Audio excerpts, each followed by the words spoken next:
Sit down.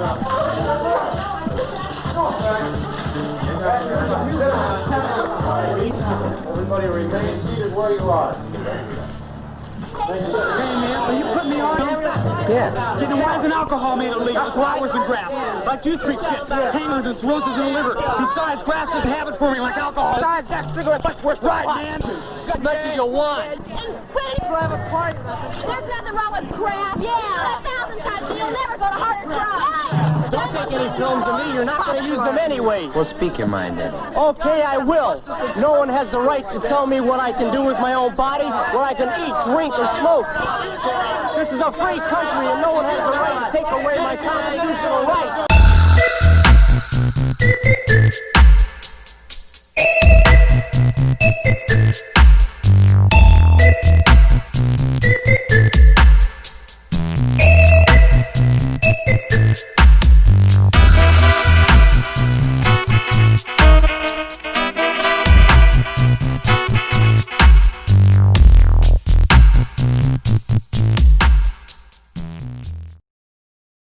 It's the Hoosier Sophisticate Show. Question all the things that you know. Steve likes the weed. Steve likes the weed. Tell you about DMT. The DMT. Hoosier Sophisticate Show. The Hoosier Sophisticate Show. Hoosiers with the dream. Sophisticated blasphemy. It's the Hoosier Sophisticate Show. Question all the things that you know. So let's set our minds free for the singularity. It's the Hoosier Sophisticate Show.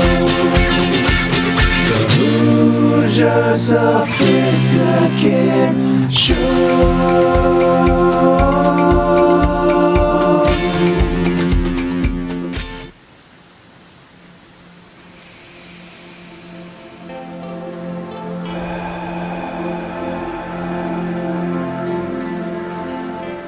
Good morning, friends. Join us and start your day with a gentle meditation from Hoosier Sophisticate.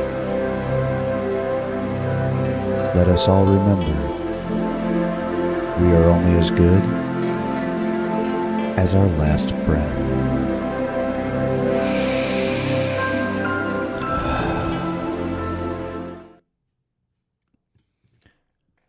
Allow yourself to get comfortable. Begin with a few slow, deep breaths in through your nose and out through your mouth, letting your body get relaxed. Let the chair fully support your body as you continue to breathe and relax. Now use your imagination to picture yourself walking slowly down a path. It's a pleasant path, any kind that you wish. It's a beautiful day, and you feel relaxed and happy. You can feel the warmth and energy of the sunlight on your skin. Soon you come to a gate. You know this gate leads to a special place where you feel welcomed, safe, and comfortable. Push the gate open and allow yourself to enter your very own private garden. Your garden is filled with your favorite things. Whatever is pleasing to you can be found in this place. Perhaps there are flowers, trees, animals, birds, water, or even music. Look around and notice what is in your garden. See all the colors and objects that are in this place. Notice how beautiful they are. Look at the various shapes and see how varied they are. Look at the ground. Look at the sky. And see where they meet. Your garden is calm and tranquil. everything peacefully coexists in the garden. As you are looking, become aware of how things might feel in this private place of yours. Begin to explore this place with your sense of touch. Perhaps some things are soft and warm, and others are smooth and cool. Simply spend some time exploring using your sense of touch as you continue to feel at peace and comfortable. Notice what the air feels like. Is it cool or warm? Is there a breeze or is it still? Take the time to feel the peace and serenity in this private place. As you continue to explore your garden by seeing and feeling, become aware of the sounds that you hear in your garden. The sounds in your garden are pleasing to the ear and very comforting. Perhaps it is quiet in your garden, or maybe there are a number of sounds. Some of the sounds may be very soft, while others may be louder. Relax and listen for a while and see if you can identify the different sounds in your garden. As you're listening to the sounds in your garden, become aware of what smells you might smell. Take a deep breath in and notice the fragrances that are present. Some of them may be familiar, while others may be unfamiliar. The fragrances are pleasant and soothing.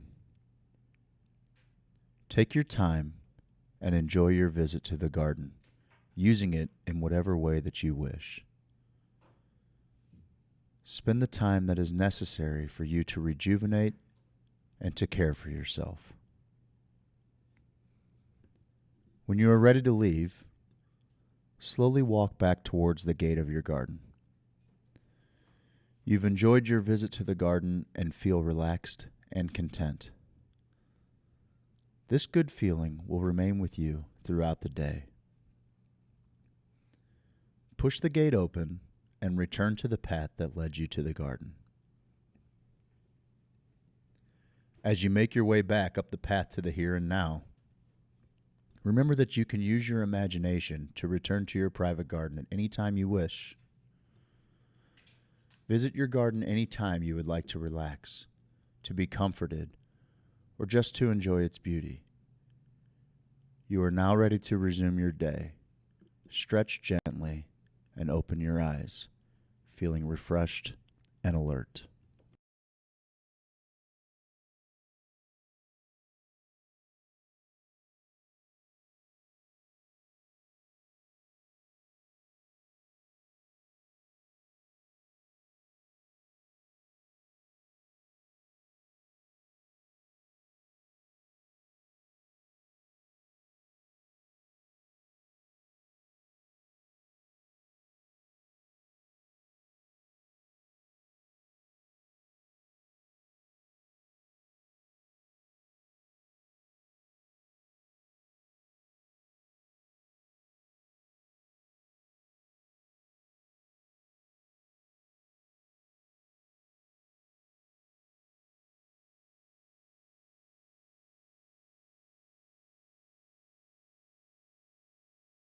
Are you ready for your morning motivation? You can do anything. Welcome to Hoosier Sophisticate, the morning show. I feel like we were just doing this a few hours ago. We were, bud. Oh, we were.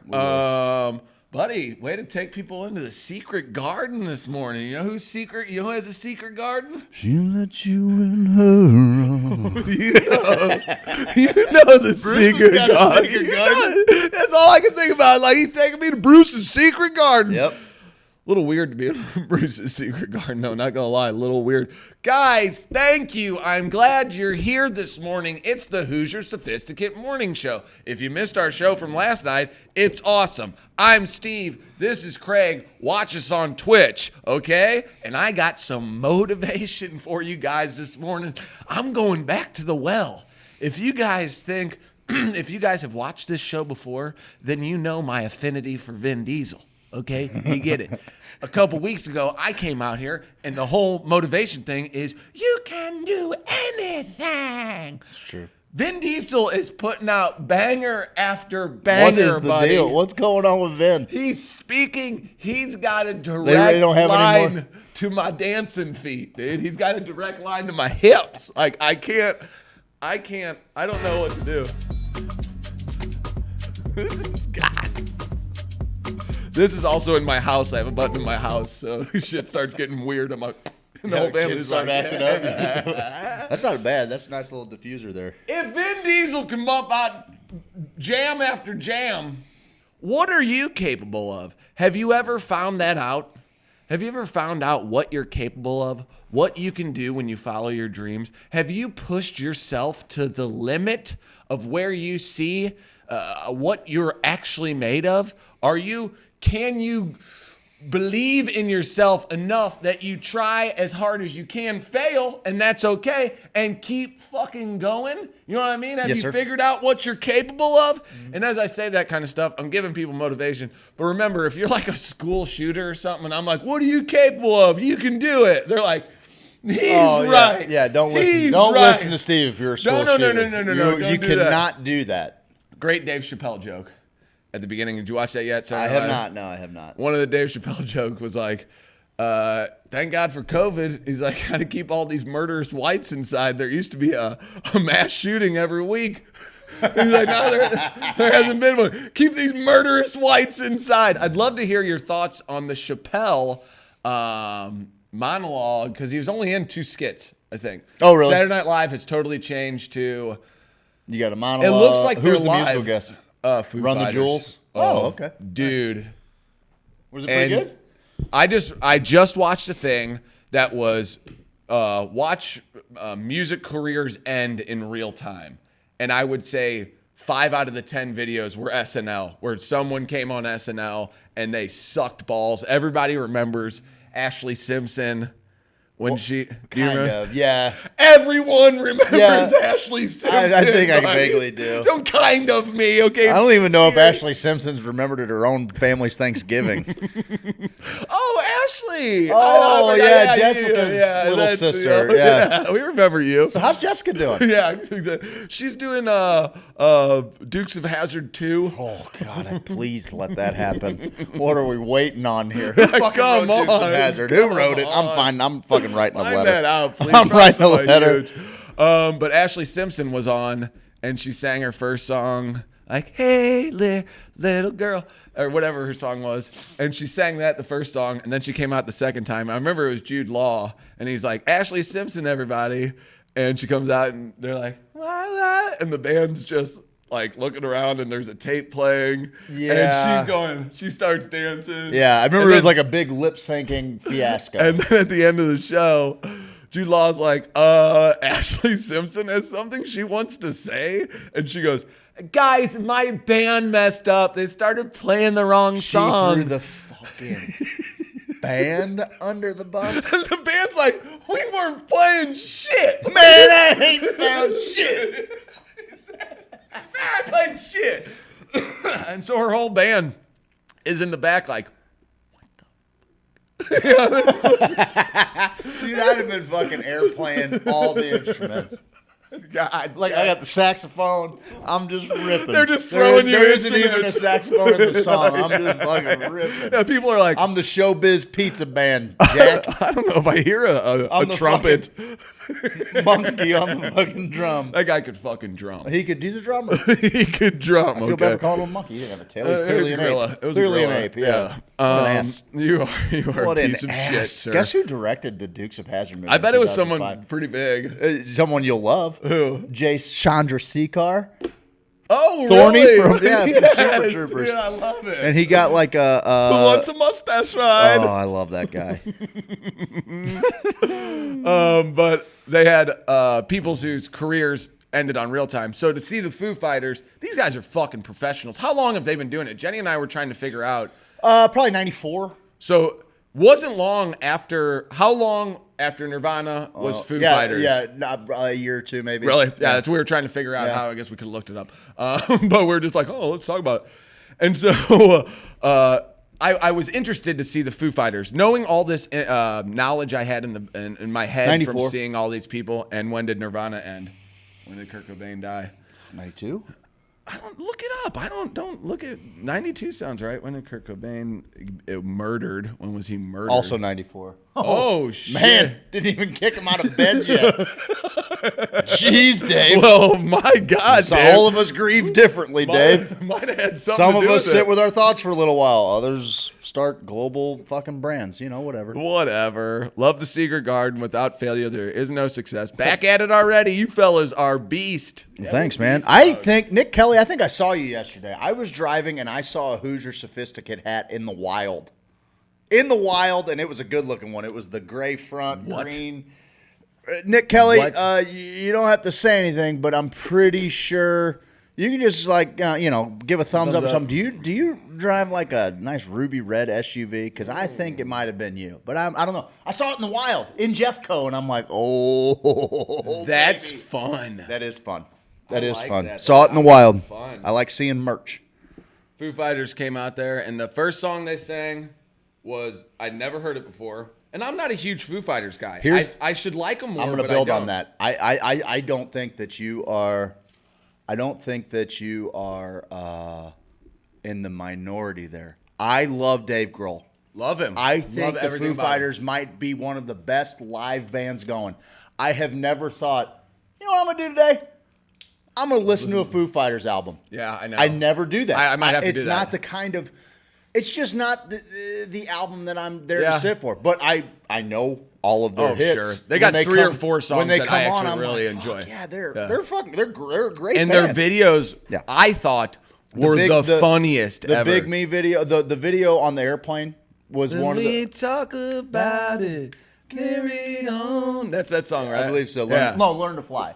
Learn to Fly was that one. Talk about Big Okay. Me was talk about that was the Mentos commercial. Okay, that was okay, like yeah. their first Yeah. music video ever. That was the one that was on the box and shit all the time. Yeah, that was the jam. That was great. I love that shit. Yeah, the one where they're all playing like different characters and shit. Yep. Ooh, That's gassy. Woo, that's gassy, boy. well, so he sings that song first, and then the second time he comes out, and it's just him. And he's like, and it's times like these I learn to live again. And it's just a spotlight on him. And I mean, it was, I was in awe watching it. I was like, this guy knows what the fuck he's doing. No doubt. So it's about 2 minutes into that song, and his voice, the way he's playing with the distance of the microphone and yelling, and you're like, hey, Dave Grohl's fucking good looking. Like, Jesus Christ, Yeah, I everything didn't about realize him's it. great. Everything about him's great, yeah. It almost, I kept imagining, I was like, man, if the world would go crazy if he cut his hair like into a cool Like James style. Hetfield did when Metallica cut their hair off. Totally. Yeah. So like, it'd be like, whoa, what's going on? They look crazy, man. They look like, this Sure. guy, he could look like a CEO almost. Yep. And then I'm like, Jen, when do you think they're going to rock in? Because you can see the band just sitting in the dark while he's fucking belting this out. And it was like I heard the song for the first time ever again, or for the first time again. And then he's like, learn to love again, kind of backs up, and then it's like, and then they got 4 fucking guitarists in the band, Yeah. and they're all going ham, dude. If you haven't seen that live performance, I'll watch it's it. fucking worth it. I'll watch it. I might watch it at the break. It's just really cool when you see an artist come out to SNL, because it's a level playing field for every band that comes out there. Yep. It's like, what are you going to showcase with this stage? What are you going to do? And then you see people really just fucking get the play, and it's like, that's how you perform on SNL. You do one of your classics, do it in a different way, and that becomes a cult performance in itself. You know what I mean? Cult of personality. Yep. Cult of personality. I'm trying to think of the best SNL performances. That might be something. That might be a nice little rabbit hole to go down. I remember. I mean, the most memorable ones I remember as a kid. I remember Sinead O'Connor ripping up a picture Me of the Pope, too. and I was like, "Oh, What? that bitch! She is going down for And that she was one." right. She nailed it. I don't know. Pope John Paul seemed all right. I don't know. He did. Yeah. I mean, he was running the. I mean, if biggest it pedophile was ring in the other world. fucking dickhead in between him and Benedict or whatever. What was that guy's deal? What is his? He's still around.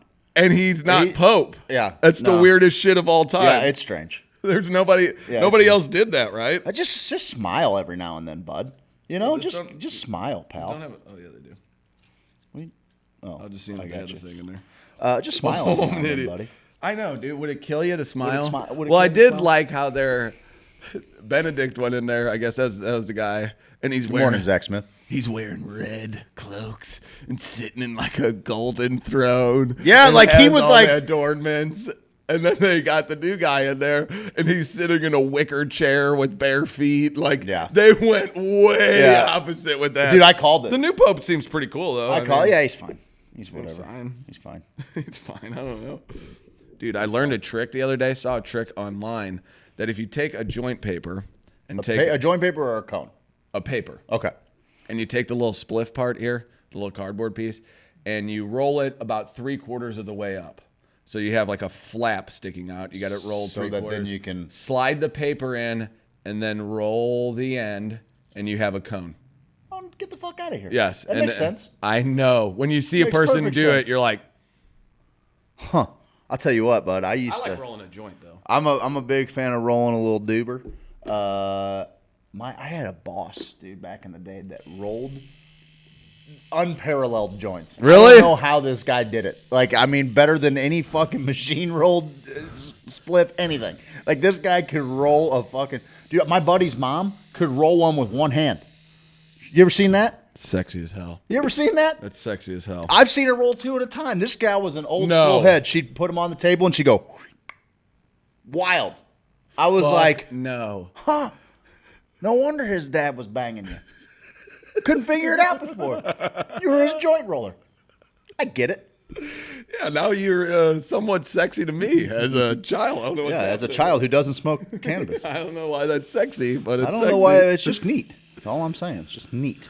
Yeah, and I'm sure people are going to be like, "Whoa, Steve, what's that awesome thing you got that's making Yeah, a it stupid sounds loud really noise good into the microphone?" You It's still happy with that purchase about a year later? No. No? No, it's fine. It's fine. It's really like it works better with cannabis that isn't so Sticky icky? fucking Just good? Yeah, that's a problem. So that's a little bit of a problem, but also it's just one of those fun novelty things. I love weed ingenuity. I'm a big fan. Allie Taylor says Prince on SNL was fire. Are we talking like an old school? Because that is mentioned here in the 25 greatest, February 21st, 1981, little before my time. I remember, I distinctly remember I had a diarrhea attack and my stomach was that. killing me.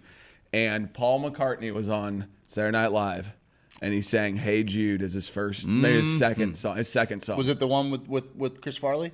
You remember that time? Yes, it was that episode. Yeah. I was like, Chris Dip, Farley dip, dip. sang Hey Jude That was the with best him? is when he was in the crowd and they were. I think it was Sandler was playing maybe Hanukkah song, maybe or Thanksgiving song, maybe.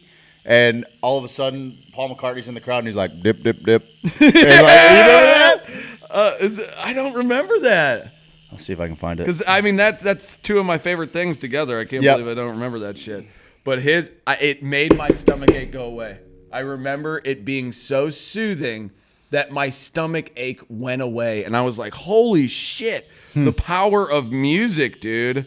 Because I had to listen to the Beatles and stuff. Red Hooded Sweatshirt. That's what he sang on Okay. it. He sang the backup on it. He did? Yeah. That's awesome. It's fucking awesome. Red Hooded We had a Sweatshirt. Faith No More's performance of Epic. was Oh, epic. yeah, that was good. I Look, remember that. Mike Patton's got probably the biggest range of any vocalist ever. Like, that dude has got ridiculous range, man. And he yells, and I mean, that's a good call.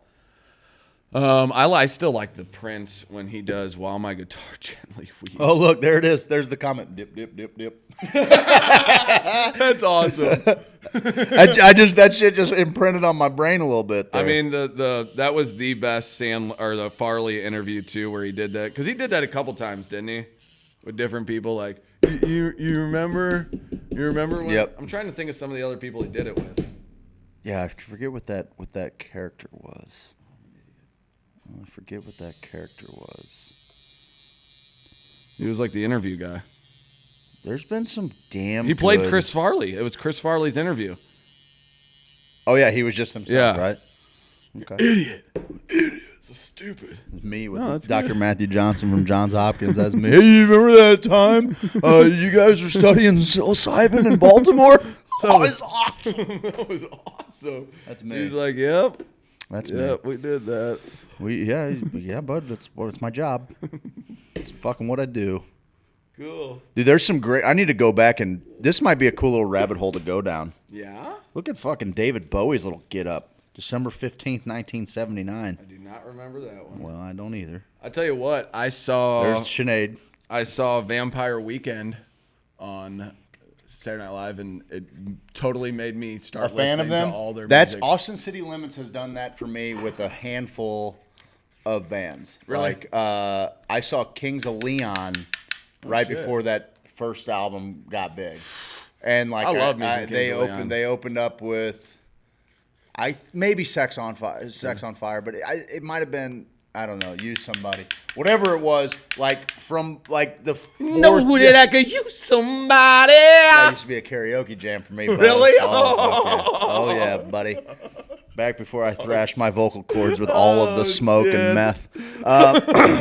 Yeah, you had the voice of a true songbird. Yeah, Then. true songbird, and then meth. Then meth. They try to tell us about this in commercials. You didn't know? believe them. I didn't believe. Fuck, what do they know? What do they know? Who's they anyway? They actually never said. Who is fucking they anyway? They actually never said meth will ruin your vocal cords, and I think they should have said that. It would have, It would have turned helped more people you. off. Would have helped you. And then people would have been like, oh, yeah, well, then explain Axl Rose. Yeah, because that guy And is then- obviously on meth right now. At least maybe back in the day. Not so much anymore. He's on Ham Sandwich now. But Yeah, he's actually, I think that phase is gone. I think Axl's back. on. What a fall from grace. I think St. Louis ruined that cat. Yeah, you don't talk shit on St. Louis and get away with it. You don't fucking go out in the crowd and think you're going to fucking you're going to fucking muscle up like some street tough in St. Louis. What's this? What is it, bud? It's the dumbest design I've ever seen. What- It's got to why be is a it so solid dumb? thing. It's got to be like a stick. That's so dumb. So dumb. That's the dumbest thing. Idiot. Have you ever seen a band? Have I ever seen a band? I've seen a couple bands. You ever seen a band that you never saw before and you're like, whoa, this is Head my new Automatic. favorite band? Head Automatic. Really? Crawl.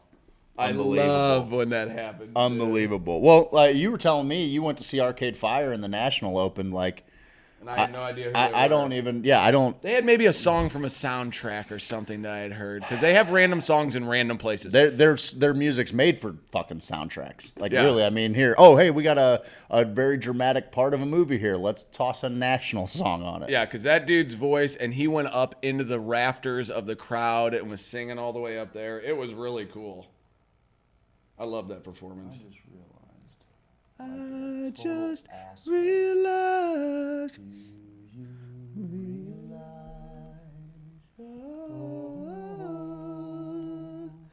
That you have the most beautiful face. I love Flaming Lips. Flaming Lips. I will see them live. Before I would like die. to, dude. When They my played, like that's how Loup I was Fest won or over whatever. on Lou Fest. I know. That's how I got won over on fucking Miley Cyrus. I like Miley. I'm a Miley fan. I don't like her. I heard her on Rogan, and I'm not. That was a little tough, but I'm not a fan of her because of certain things. I just don't like her music very much. Yeah, that's I fair. think she's kind of annoying.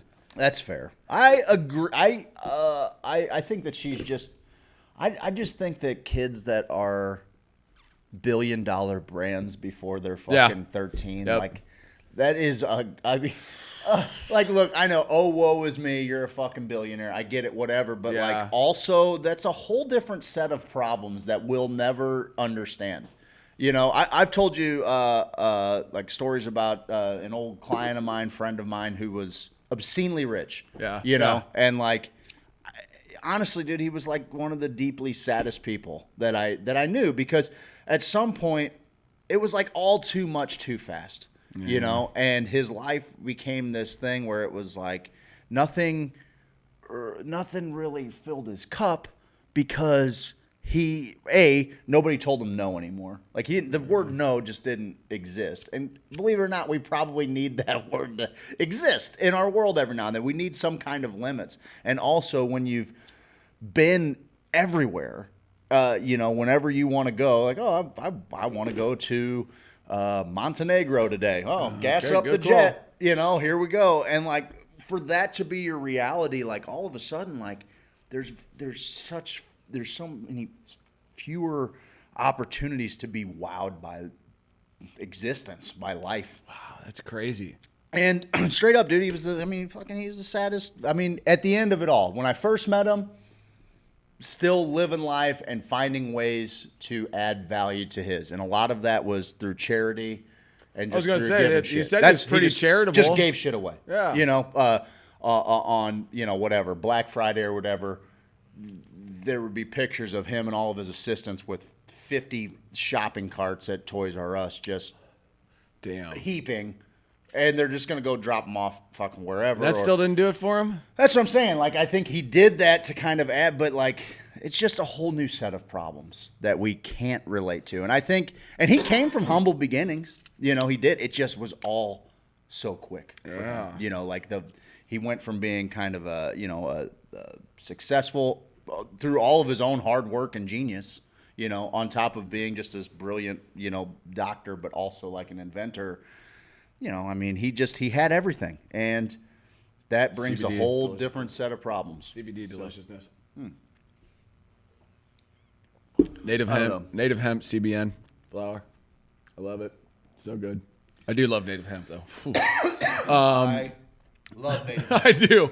I was freaking out last night because I'm like, I'm getting low on a bottle. I got because I like a little bit with my coffee in the morning. We're in trouble. Yep. Big trouble. No, I wonder about that, because that's always me. When I was a kid, that was the goal, to become kind of rich and famous, if you will, or to become an athlete, or to have enough money to kind of understand or be able to do the things that I wanted to do. And I had family members that had copious amounts of money, and the unhappiness I saw with them, you know, from being my little humble, you know, fucking neighborhood and shit, to going out to some of these houses and to see the unhappiness that lived in the county, it just kind of didn't register for me. And I love watching movies about where people go to villages, and it's kind of the old, you know, like, hey, white guy goes to a village and fucking, you know, white knight is gonna save these villagers from this non-technological way of life where, you know, I'll help them advance. It's like, no, when these people go to these villages and see how happy people are, it changes them. They realize that, oh, I don't need all that shit. Look how happy these kids are running around nature, getting to see their extended family all the time. Like, there's a lot of benefits to that tribal way of life that makes things a lot easier, rather than, like you mentioned, it's a whole new set of problems. It's a different world. Like, I get new stresses when we get a little money in the bank. I'm like, okay, well, fuck. Oh, I've got a buddy. We got a little money in the bank. Yeah. What do we do? I'm used to not having any. I got a buddy that's our age, whose family is very affluent. If this guy never worked a day, if he never even got out of bed, his trust would make millions of dollars a year. Isn't that nuts? He's the humblest, kindest, fucking most beautiful soul ever. And it took me like 3 times hanging out with him to even know who he was. Yeah. I only knew him by his first name. He never threw around his name, you know. Just introduced himself, you know, who he was. And watching him navigate, like his parents, his parents did such a good job of humbling this cat. You know what I mean? Where it was like, but also, you know, he gave me a little bit of insight. We could have candid conversations about what it's like to come from such affluence. I mean, his family runs a multi-billion-dollar corporation. Jesus. You know, and he was born into that. And now, with that, he chose not to work in the family business, and he went a whole different direction and chose to chase his passion. And I mean, he's still obviously invested in, real estate endeavors and things like that. But like his career, he's following his heart's path, But one of the problems, dude, we were in our mid-20s. Yeah. He doesn't know if any of the girls that he's ever dated like him, love him, or love his station. That's fucked. Like that's, and I that's really not think about that that's not sometimes. anything he asked for. Yeah. That's just what he was born into. You got this name. Why are people your friends? You know what I mean? Why are they your 1,000,000%. friends? Why are they? What's everybody's motive behind what they do? Why do you hang out with me? Yeah. Because I know that there's one reason that's beneficial to hang out with me.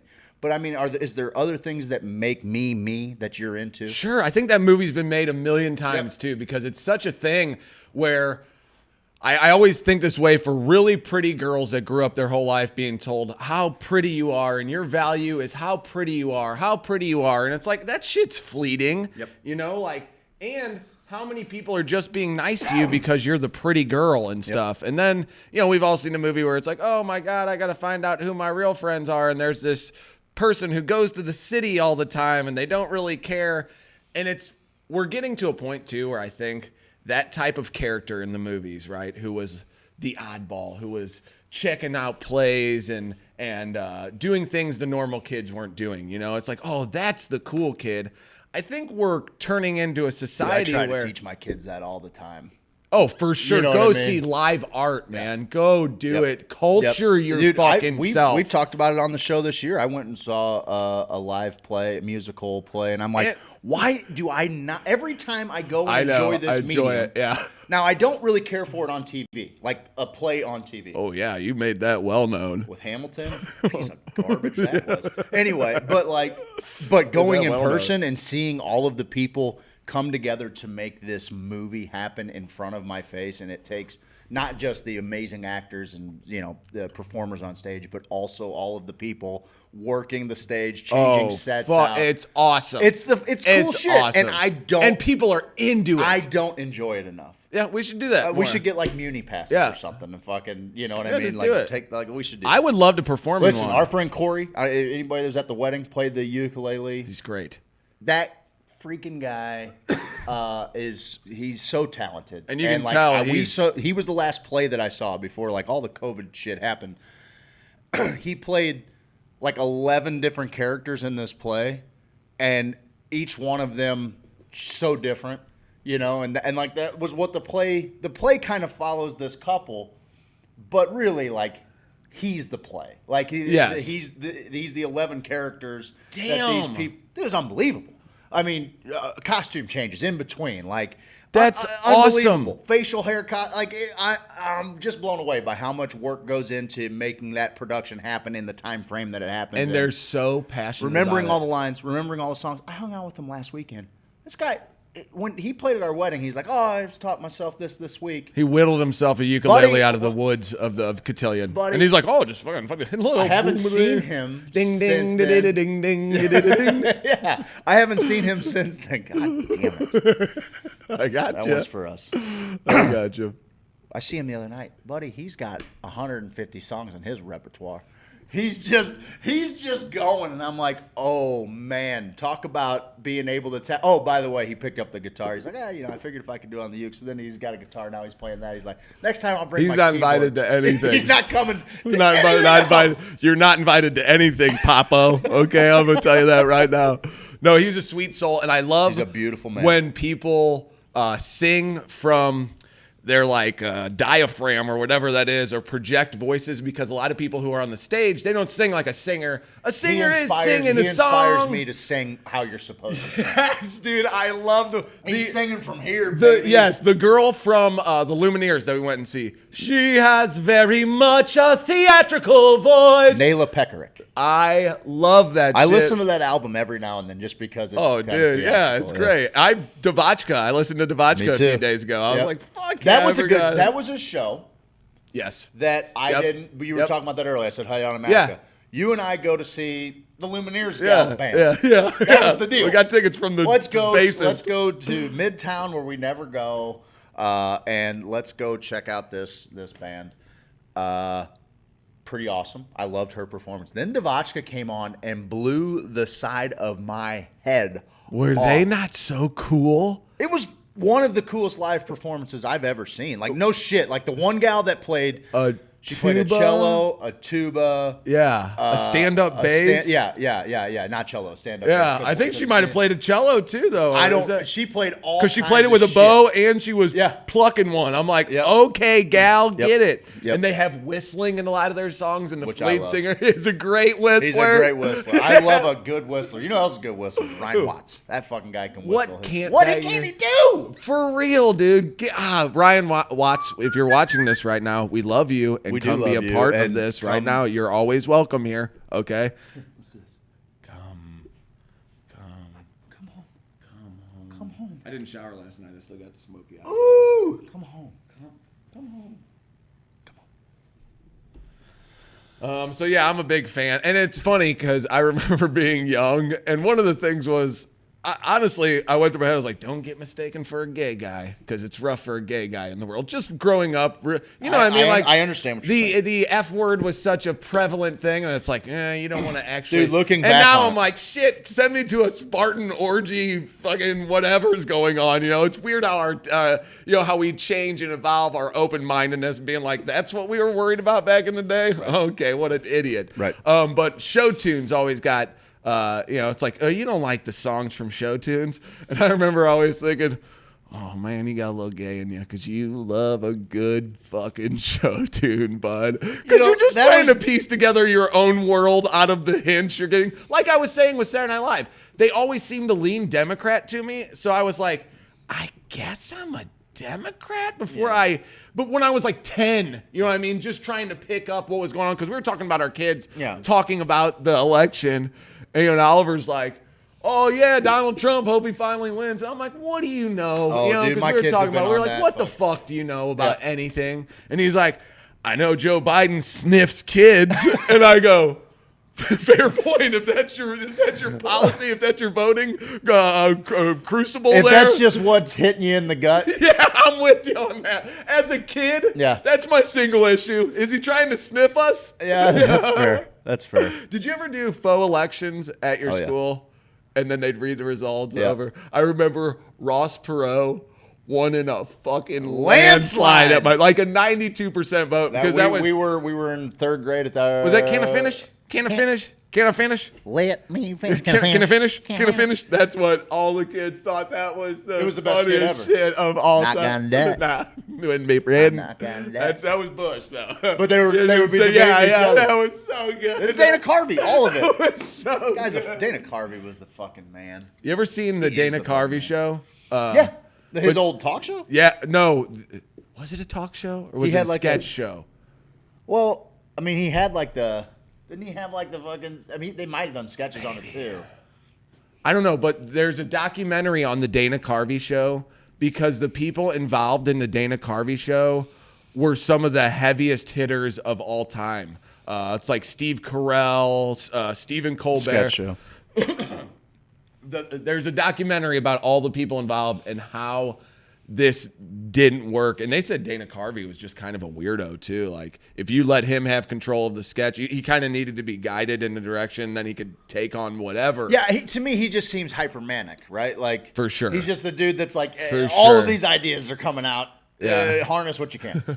Yeah. You know? Yeah.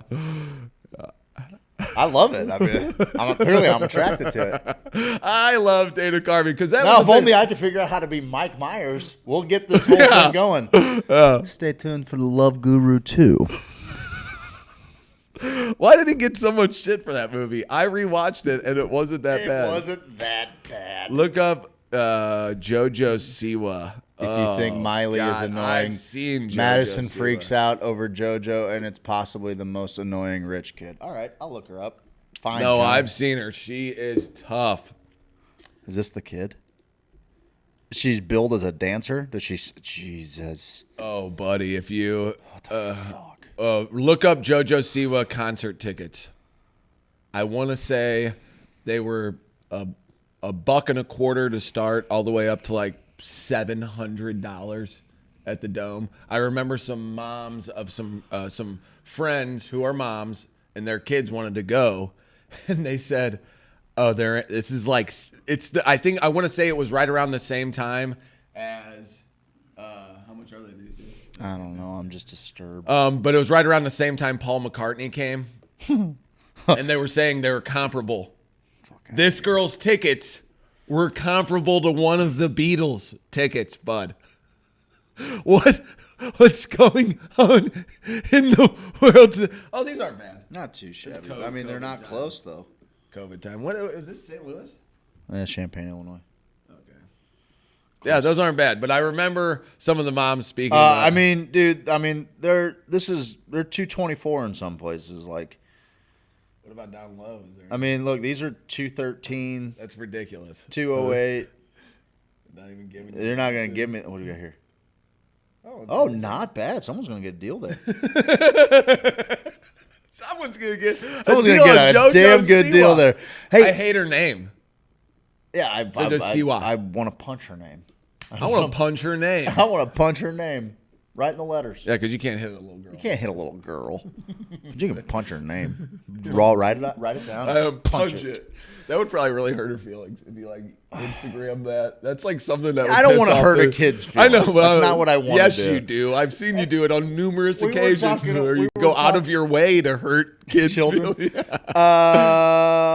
Do you remember talking about best SNL performances? When we first moved in together. Yeah, I do. On this date? No. I was going to ask you if you remember. So, 92 Nirvana, they played Smells Like Teen Spirit. I remember that. Their second play, everyone thought they were going to play Come As You Are, but they played Territorial Pissings. I do remember that being a deal. Vaguely, but do you remember them making out with each other during the end credits? No. Apparently, they controversially just made out with one another. That is fucking hilarious. I'll never forget the MTV movie or MTV Video Awards where they came out and they were supposed to sing one of their songs, but they were like, no, we're going to play Rape Me. And they're like, no, you can't play Rape Me. And then they came out and they're like, doon, doon, doon, doon, doon, doon. Doors did that too on Ed Sullivan, right? I was like, oh, shit. If you give a rock band the opportunity to be the Doors, because they did that with Come On Baby, Light My Fire. Why wouldn't they let them play? They told them they could, but they couldn't say, girl, we couldn't get much higher. And he was singing, and he looks dead at the camera and says, girl, we couldn't get much higher.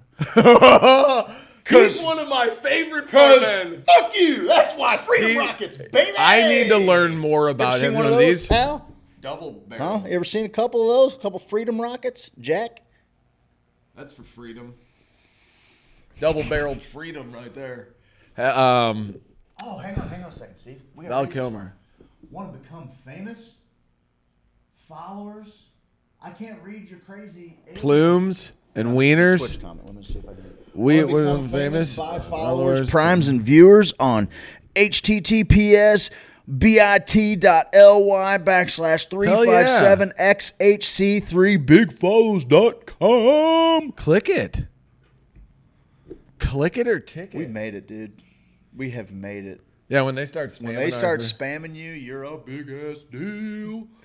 For anybody listening on the podcast, I don't recommend. It might be too late at this point. Maybe you were typing along as I was saying it. It may be too late, but I don't recommend you going to that website. Don't do it. I wouldn't. That's do it. That's a spam link.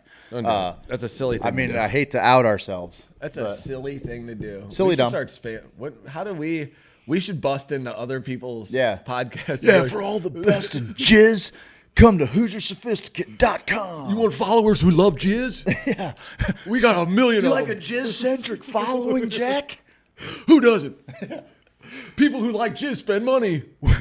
We got Jizz Jacks for days. We got Jizz Jacks, Jizz Joes, Jizz Jills, Jizz Jackies, Jizz Johnsons. Jizz Johnson is just a new character that have just Jizz Johnson sounds an awful lot like That's my porn name. Jizz Johnson? Jizz Johnson. They're like, that's a little literal. That's not bad. You should actually be... Yeah. Well, I mean, don't do porno because you're a happily married man. Maybe make homemade porno. Me and my wife? Yeah, and you're Jizz Johnson. Have you ever thought about doing a like fans only? Well, no, nobody wants to see my fans only. Only fans. Nobody wants to see that. But you mean like as a couple? Buddy. 100%. Buddy. As a couple? Yeah, yes, 100 million. I tune into your fans only as much as I tune into the show, which is every day. I could be getting like $1 a go. I'd fuck. I get $5 a month. See that hog? Oh, you guys don't even understand how often the camera would have to be rolling. A lot of opportunities to make money here. Well, that's what I always think. Like, I'm sure there's some girls.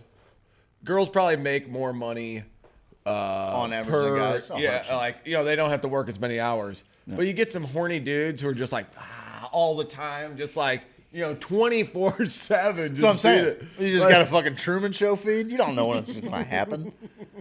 Yeah, pretty much. Yeah, you guys told you gotta do. It's just people are like, let's tune in on this miscreant. That's a nice little network. That's the next play. Well, have you ever heard of Voyeur House? This is like 15 years ago. I think this is what I'm basically getting to. Yeah, Go ahead. 20 years ago it was real world, except everybody was naked and banging all the time. Cool. And it was called Voyeur House. And I was like, this is what was that on? Great. Howard Stern, voyeurhouse.com. Okay. Howard Stern talked about it on his show. And I remember it was like before you could look it's got to shit up still on be your a thing, phone. right? I don't know. Check it out. And he mentioned it, and it crashed their server because so many people went to it. And I was like, fuck, that's power, man. When you can talk about a website and so many people go to it that it shuts it down. Is it still going? I mean, you got this one, and it's like a bunch of people can just log in. Oh, that's interesting. Probably unlock all cams for $29. All right. It's a little strange. Then you got this one here, which is voyeurhouse.com. This was a house they lived in, and certain cams were free, but the other cams were pay. And the cams were like in the bedroom, but you could still see like the shower cam. Whoa. This is wild, dude. That's just people's houses, though. Yeah. So what they've done is they've turned it into more people's. You know what I mean? And Tanya has. Yeah, it looks like you got Master Dean. You've got, Trans Voyeur Bambi, Julia and Mike, like Cynthia and Lucy. Oh, there's one of them just hanging out right now, just typing away. That says. It's a great idea. Cynthia and Chris. What? It's a great idea. Like, I mean, it's pretty solid. Oh, yeah, they got yeah. I mean, there's a whole thing going on. So that's cool. Yeah, I'm into it. And I remember being like, well, that's kind of interesting to do the real world thing and actually see them bone, because that was kind of always the illusion of the real world, where they would bring people back and they'd show the night cam where the covers are moving. And it's like, oh my goodness, what's going on under there? Yep. And now we're moving towards this, that, okay, you got that. What is to stop you in a year from picking one of these gals you think has a great body, and then boom, deep fake. Now she's... Oh, dude, there's going to be so much litigation. Now she's Estelle Getty. Over the... You know what I mean? Now her face is Estelle Getty's. That's nice. Good play. Whatever you want, you can do it. And then... I'm just trying to think of a great face. I know. Or say it's Murphy like Brown from early Murphy Brown days. Maybe it's Murphy Brown. I don't know. Okay. Actually, I think my kids are probably watching this right now. I have a picture from Oliver. I got to show you. Okay. We drew it for the studio. Okay, cool. This kid. Dude, awesome. This kid. It's crazy. Okay.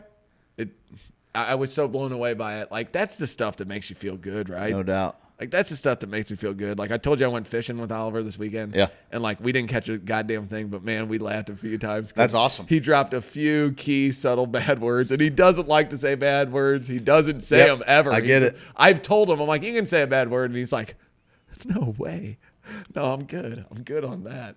And he doesn't have all the guilt of sin that I had, where I was like, oh, that's a sin. I can't say bad words. I'll have to go tell the priest about it here in a couple weeks. I don't want to do that, But right. I'd still be like, shit.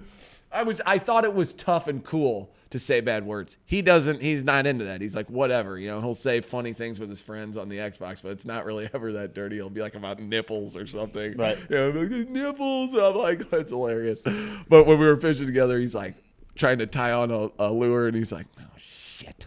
And I'm like, yeah, all right. Because I told him, I was like, hey, you're starting to sound like a fisherman a little bit. No doubt. But he's really good at art and First drawing time stories. you hear your kid say just a little simple cuss word, it's fucking hilarious. That's like Ivan figured out how to save videos. Jenny showed him how to save videos on his Snapchats because he'll just do a bunch of Snapchats. And he's the sand guy. He's the sand Buddhist monk. Yeah, he's just changing it out. And then he goes after he builds this huge mandala of sand, and he's whatever. That's great. Now he's figured out how to save them.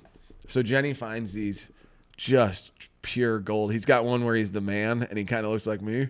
He's like, hey, I'm man. He goes, hey, I'm Steve. And he's like, I'm Steve. I'm like, what the fuck is this? And then he's got one of my Aunt Barbie. She kind of looks like Murphy Brown. That's what made me think of this. And it's like a Murphy Brown filter. And he's like, hey, I'm Aunt Barbie.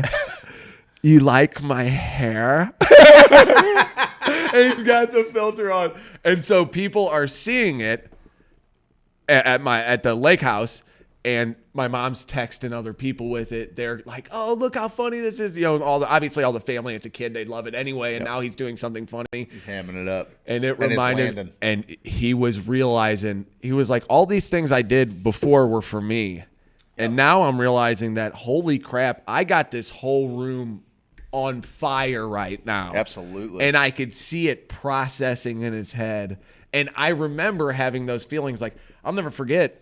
And people will still tell the story that I went to Fuddruckers and everyone was complaining about the waiters and waitresses. And I must have been 6, dude. Yeah. And I went to this little booth. You know, we had 2 booths set up as a family at Fuddruckers in Florida. It was so it's chaos. It's a place with all the tourists there.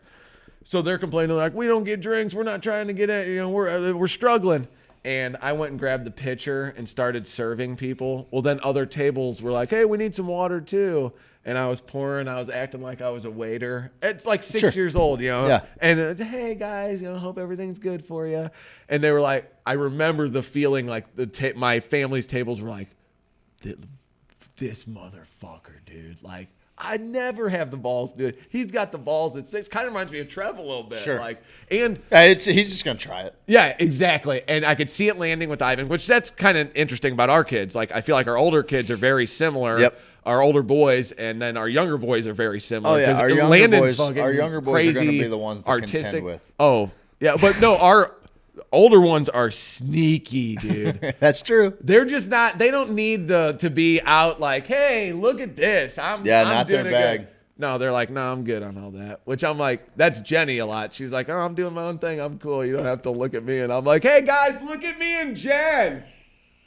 And she's like, can you please stop doing that every time we go somewhere? I used to have a habit of anytime she left the room at a party, I'd be like, are you going to take a shit? Hey, Jen, send that video to Steve's Facebook Messenger.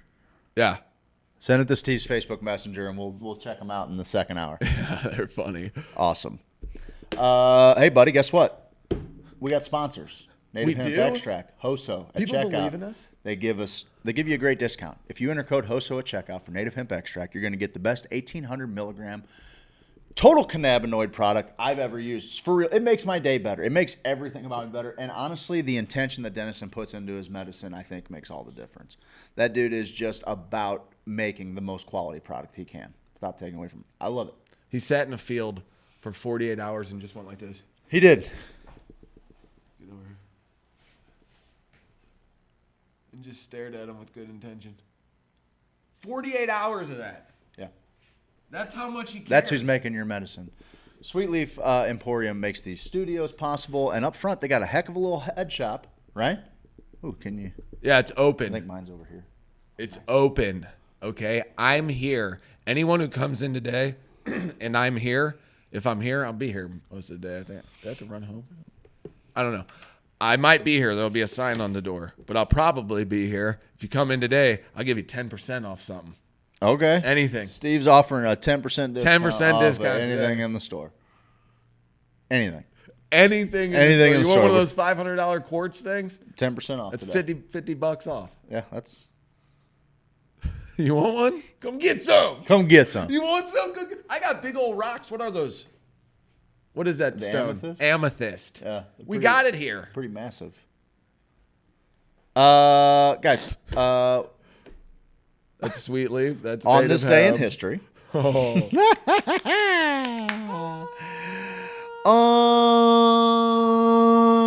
On this day in history, we had a good one here. The Guinness Book of World Records. Sir Hugh Beaver. No, stop there. Hugh Beaver No. becomes involved in an argument over which was the fastest game bird in Europe, the golden obviously. plover or the red grouse. Realizing that it was Plover. impossible to confirm in reference books whether or not the golden plover was indeed Europe's fastest game bird, he figured there must be many other questions debated nightly in pubs, but there was no book in the world with which to settle these arguments. He then hired the twins Norris McWhirter and Ross McWhirter to compile such a book. It became the Guinness Book of World Records and was an instant success. 1951. Were you a big fan of like that? Every year I got it out of the Scholastic deal. Every year. It was the one book I got to get. Straight up. Has anybody My sons love it too. Has anybody beaten the record for longest hiccups? fingernails? Oh, that fucking guy. Or the gal laying on the steps with her hair. Yeah. Nobody's beating these people. There ain't enough time or keratin in the world to grow those kind of nails or those kind of like. Come His on. thumb was like. It looked like one of those Fibonacci small spiral. didgeridoos that you little traveling didgeridoo. That's what it looked like. It did, and these were all like. Just unbelievable. A spiral What staircase. was that, dude? And it stuck in my. It's burned in your in your head. It's burned in your head. That was brought to you by Bungeon Property Group. Ms. Marketing, what they do is they take some leads from over here. What was they that take guy's some name? leads from Hugh over here, Jass? and they go right there. They funnel them What was right it? into your loins. What was that laugh? Wait, run that back here a second. What was that guy's name? Hugh? Sir Hugh Beaver. Was it? Was his middle name like George or something? So it was like Hugh Jass Beaver. It was Jass. His middle name was Jass. Hugh Jass Beaver. Shut it down. Well, guys, that's the deal. Huge Who we got Jasper here? Beaver. Good morning, Soho hooligans. Big shout out to Mike O for hitting me up on my construction debacle. Appreciate you. Okay. This has got on me for saying, it just comes natural. Yeah, Mike. What comes natural to you? We can talk about it. Just talking like that, like whenever she's like, you don't realize that what you're saying in 2020 is offensive to waiters and waitresses, and I'm like, What? Why? Appreciate you? Well, I'll be like, appreciate you, or thanks, hon, whatever, thanks, babe. I'm a thanks. First off, don't flatter yourself, broads. I call everybody babe. You're not old enough yet. You get a little more salt and pepper. That's you can how start doing that. you think you just slide into. No, it. you got to go through a phase where you're a young pup in I'm that already life. here. 'Cause I'm just here. An older lady or guy can be like, "Hey, honey, babe," and I'm like, especially when like an old rich man's like, "Hey, honey, babe." I react well to babe from everybody or hun from everybody. What about when that guy was like, "You look like Babe the pig," and then I came, guys. That was awesome. James Carlton sells insurance. 314. It wasn't me this time who did it during a live read. 314-961-4800. He talked about jizz this time during our live reads. I did? Yeah, he said that you came. Oh, I did. Did you forget already? Yeah, I did. CBD's hitting. 314-961-4800. Persecute you.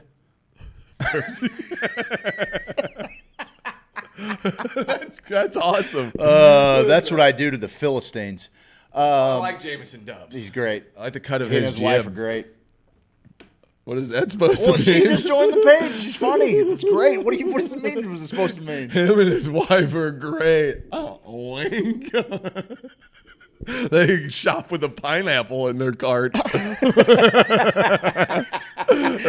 Guys, we got sponsors. We'd love it if you spend some money with them. Yeah, we're going to clip that off. After these messages. Hold on, Bo. I went through our video footage, and I'm going to have a edited video today. Okay. I'm going to task myself to that. Nice. The video, Pretty funny. like I said, what I think is funny, maybe people don't think it's funny because some of the There was some pretty funny shit that happened yesterday. busting the tent Yeah, part. Yeah. Makes me giggle every damn time. Yep. The scan is perfect. The timing is perfect. We're getting better at this shit. I Yeah. don't know. We're Dude, getting the better. sound is magnificent. Don't bring attention to it. I'm gonna put subtle music over it. They'll never know. She knows about all the bootleg snacks. The music's gonna be like.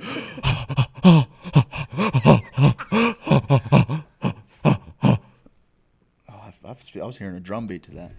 This one? Yeah.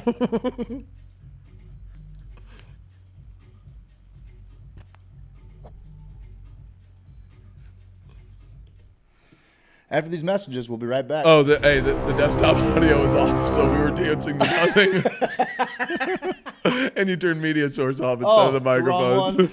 I'm an outlaw, check it and see. Want a poster looking like me. Checking the swamp man for a pretty girl.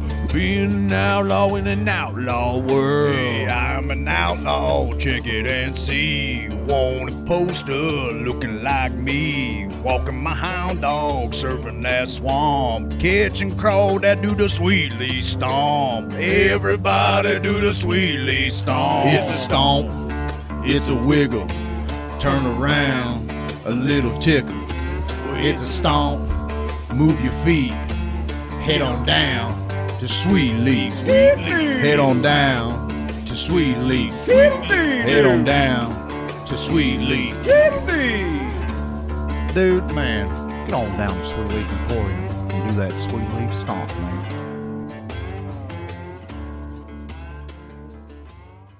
You take our insurance and are you cannabis friendly? Yeah. And they all said no. And then at that last phone call, that 8th phone call, I was like, do you know anybody that is? I'm desperate. I've called 7 other people. You're my 8th phone call. Yeah. At this point, I'm crying my eyes out. And this lady just felt bad for me and said, hold on, let me call you back in a few minutes.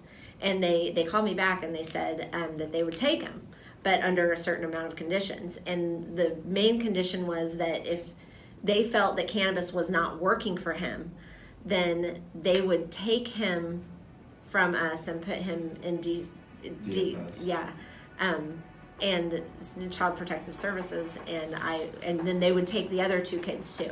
Oh, because they were both underage. Then and we would be charged with child endangerment. So they'd go to federal prison. Yeah, we would go to federal prison. So we said, bring it on.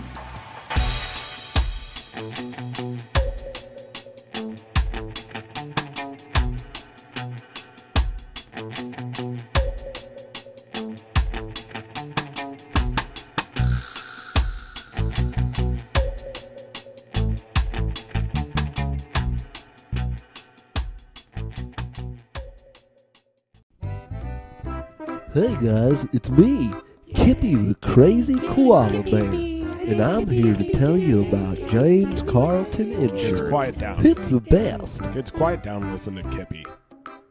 Grown-ups need insurance, and Uncle James can help. Right on. Grown-ups need insurance. He's got the best reviews on Yelp. Grown-ups need insurance if they want to protect their house. Yes, sir. Grown-ups need insurance if they want to properly bury a spouse.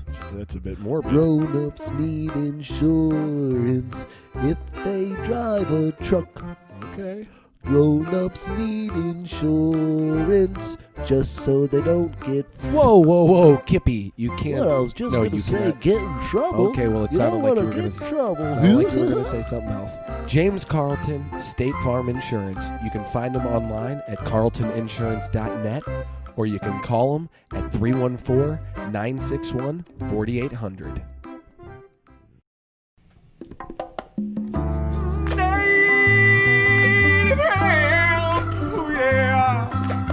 Native hemp inside of me.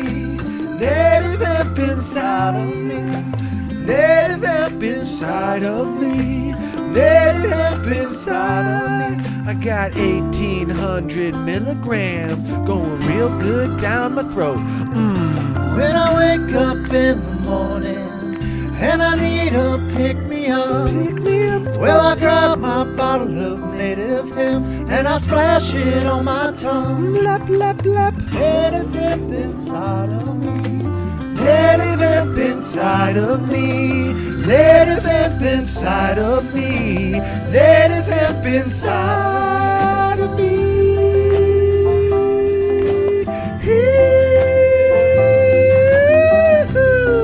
Native hemp extract, available at HoosierSophisticate.com. Enter code HOSO, H-O-S-O, at checkout for an additional 30% off.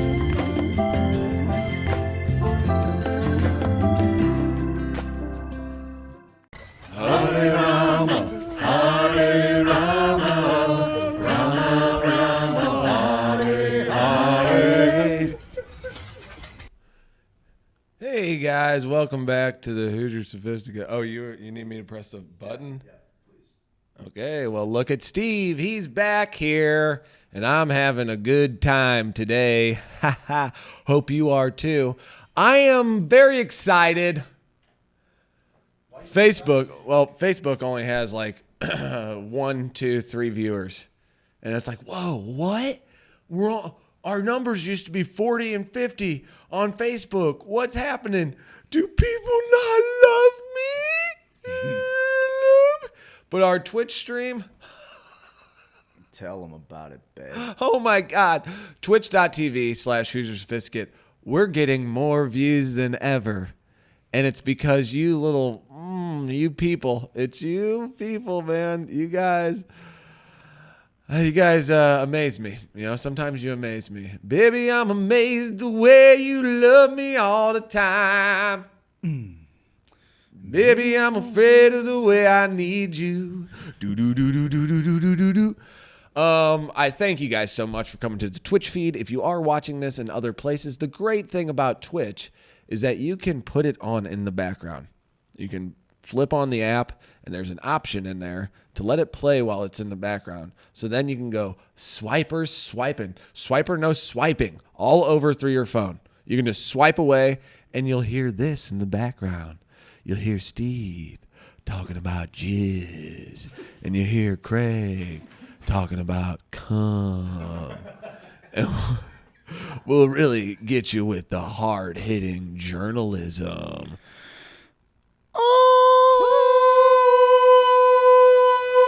This day in history brought to you by Bungerin Property Group, Steve. Mm-hmm. Hoosier Sophisticate interviewed Rick Doblin. Oh. Why? Why did that just happen? What is going on here? Hang on. Oh, chicken and see. Did you put it on the commercial break? No, I put it on its own thing. Are you sure? No, you didn't. Fuck. You added it. Yeah. You added it over the commercial break. You could turn desktop audio off. That's a simple fix. You could just turn that on and just turn desktop audio on. We'll hear it. Okay, I'll take control. See, this is what happens when you give other people control. They don't get it. What is it? Which com break did you put it over? That's cute. That was Rick Doblin. That day was one of the best. Look days. at him smiling at me. It's one of my favorite. Look at him just straight smiling at me like that. His face right there is what my dad never gave me. Well, that's for sure. I heard Georgie talk to you yesterday. Your daddy loves you, man. George is great. I can't believe that George and I haven't had an opportunity to get loose. Oh, I'm afraid of that happening. Because I like the cut of George's jib, bud. I do. Yeah. He was like, Greggy, what's up? Hey, Gregor in the cut, Gregor. That was good. We'd be trouble together, man. We'd be real trouble together. Okay, settle down with the. That would be trouble. Okay, we would be real trouble together. I'm not. You're greasy. Give me this. I don't know what I'm doing with that. George is great. I sent you those videos, Steve. Thank you, honey. Oh, nice. Well, I'll pull them up. I didn't get them. Yeah, you got to send them to the Facebook Messenger there, darling. I didn't get them. Darling. Steve, this was... Oh, look at that. Did you put that on commercial break, too? It's one of the... Yeah, they're on the same one. That's what I'm saying. I had it over here. Fuck it. Whatever. Look at that face. You look really happy. I'm very happy. I'm so happy there. I can't wait to get this next question or quip You out. did really well with that interview, too. You didn't poop your pants. I can't wait to have another opportunity because the next Well, he said time, he's never going to talk to you again. Yeah, remember? no, he said maybe next time I can talk to the weird guy that was grunting in the background holding the camera. I'm like, all right, man, you can. I was singing songs of the forest. I get it. And I he get the play. knows. I get it. I understand. I saw his schwans. Yeah, you did. I gotta bring it up every time. I think you should. Yeah. I think you should. I think he'd appreciate it. Funny story. I'll pull it up. Go ahead. Funny story. Check your I will. I will. So we're trying to meet Rick Doblin, right? We're trying to get him for a few minutes. And we do. We say, hey, man, do you mind sitting down with us for a few minutes? And he says, yeah, right, I will, right? He was, well, we were in Michigan first, and you were like just professing your, fondness for him. Yeah. And I told him he could stay at my house. You when gave him an idea of what we did, and he was just instantly like, well, if wanna you're know more. if you're in St. Louis, the drug policy convention's there this year. Is that where that was? I'll be there. Yeah, that was at. Where Union, was that? Union Station. That's what I thought. Yeah, the Drug Policy Alliance convention. Which, yeah, because he was running. Why around didn't Union that Station. get more? Why didn't that get more pub than it did? There were people from everywhere at that thing. It's an international conference that only happens every 2 years. That event, I'm pissed we didn't go the fucking day before. I know. It was. It's a big deal. It's a big deal, buddy. Huge deal. Big deal. Next one's in Puerto Rico. All right, bud? Danny Diamonds will go because he's just going to gas up the jet. The rest of you poors, you don't get to learn anything about drug policy. Actually, some of the talks were incredible. And you and I kind of did the slow creep on. Here, be up there. Be Rick Doblin. You're just kind of sitting down checking your email. And I'm like. Oh, yeah, we were sitting behind him. And I was like, Craig, text him. You have his number. Because you get everybody's number. I was texting him. You get everybody's number, and he was ghosting you. I was pretending that I wasn't even here. And I was like, so, Rick, you got a second? Where's Craig? You got a second, Rick? And he's like, yeah. Yeah, sure, I do. Good. I was waiting for you to lie to me. I was waiting for him to lie to me. And it felt like he was for a minute, Steve. It felt like he was blowing us off. And then I realized that he makes time for every human being on the planet that asks time of him. I know. And so he was actually literally answering emails, trying to put the tech away for a minute so he could actually be present for the amazing because they seminar might that's call going on him too to be like, what You do you never think, know. Rick? Yeah, he's got 100 balls in the air. And then he texts me back and and two like, in his pants. And maybe 3. No, I saw him. Oh, that's verified. Verified. Put a little blue check next to it. When he decided, he's very candid. He could have just been like, what an ultimate test of who somebody really is. Yeah. Right? We're standing right there. We know whether or not he's like checking the phone and like, fuck yeah, that. because, You know what I mean? These fucking guys. I'm not getting a response for a while. Puts his phone to his butt and farts in his phone when you texted him. What was that? Yeah, voice to text Siri. Told you it'd be about But he farts. did, he turned back and was. Well, it was funny because some idiot was going on about how tough her life was and how fucking, psychedelics were helping her with the worst depression in the world. Sure. And he was sitting there going on and on about how to dose it and how to get into these studies that would help save her life. And I'm like, bud, I got a radio show, bud. Let's go, Dobby Dob. You don't have time to talk to these plebes. I'm a famous radio Come man. on, bud. No, but to see that was amazing because everyone thinks, oh, I'm taking too much of your time. Rick, go. You got a lot of people wanting to talk to you. And he's like, no. What's really going on? Like, what do you need help with? I think he understands where the magic actually happens, in psychedelic therapy. And, Let's ask him to cotillion. 100. Okay. Can he play guitar? If he can play guitar, fuck him. But... Because Scotty's on the short list of people about to he gets any better. He's on the boat out. He's out. Kessler will never be good. So don't worry about him. He can always go to cotillion. Scott's getting good. I'm gonna start wearing eyeliner every day of my life. It's a good look, bud. It's a good look. I do. I feel like a rock star. Okay. I feel like a rock and roller. Okay. You know how they would sometimes yeah. wear that eye makeup. Okay. You Yeah, ever think- they all did that. When I did a karaoke contest with Billy Idol, I dressed up as Billy Idol. Wow, I was rocking that fucking guy liner, dude. It felt good. Makes you feel fucking. It does. Makes you feel kind of brooding. I don't know. mysterious. Yeah, I just feel. It lets the ladies You don't know know what's that you're going down on. for a little, Pegging? just possibly. Possibly. How you feeling? You know. Billy Idol. Or are you just doing this? I fucking love Billy Idol, dude. I fucking love. What's your favorite Billy Idol track? Probably Rebel Yell. White Wedding has always been a great little karaoke go-to, especially that's Dancing with Myself. That's the great jam. jam too. That was the one that, as a kid, is my jam. I fucking remember. But fucking, I'm probably. Dancing with myself. Billy Idol. Billy Idol's my shit. Like, you don't even understand how much. Like, I know it became this joke on the float trip a couple years ago, but there was a reason why Billy Idol was on that fucking playlist, and that's because he's my motherfucking jam. I love Billy Idol, dude. Billy Idol? Billy Idol loop. Billy Idol?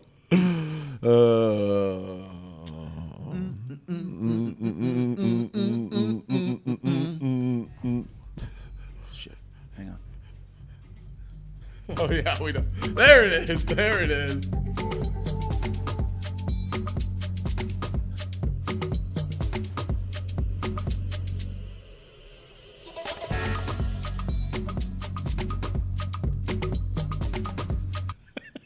I can't even see you doing that. Dude, I'm shaking my ass so hard, dude. That one was for me, I guess. You guys ever twerk?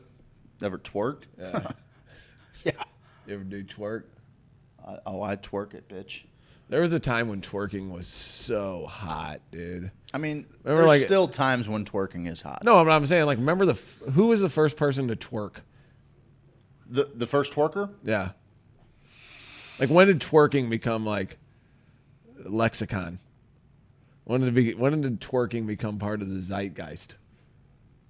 That's a good question. Who made twerking famous? ATL George. What? No? Is that who made it? ATL George. What are you doing? I got a little something here. Don't put my kids on the internet. Are you for real? I guess. Okay, I won't. I'll just watch it for You myself. can- yeah, just watch them. This is for me and you. Does he look like me? All right. He looks like a All man, right. though. All right, you can play it. No, I don't want to do that. No, it's kind of funny. Are you sure? Yeah. He just has a lot of racial slurs in there. Oh, that's fucking it up. Are you sure? Yeah, go for it. Hang on a second. Let me get this fucking thing off here. If you can figure it out, Chacho. Chacho? No, Papa. Chacho. We got. All right, here we go.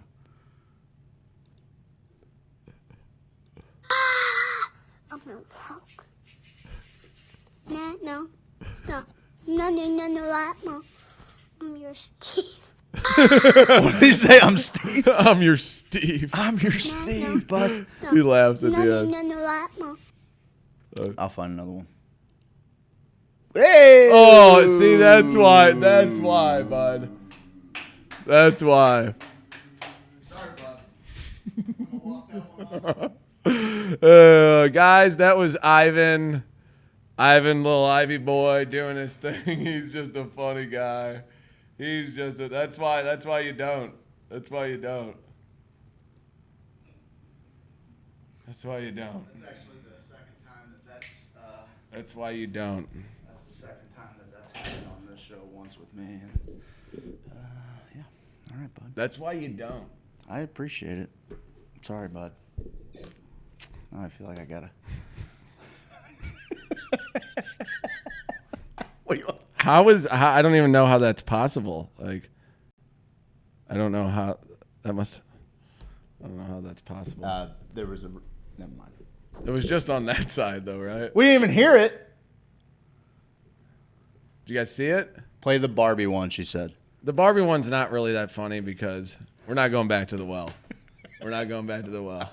We can't figure it out how that thing works. It's not. We can't get the audio to work. What did we miss? We couldn't get the frickin' audio to work. It was fucking madness. Are you flipping the? Are you flipping the thing? Is that? Did you gotta you gotta flip it? Get that thing, the wire that you connect over there is the thing. This thing? That is it. Bring that thing over and plug that in, and maybe we can get some sound. We're gonna try it again here.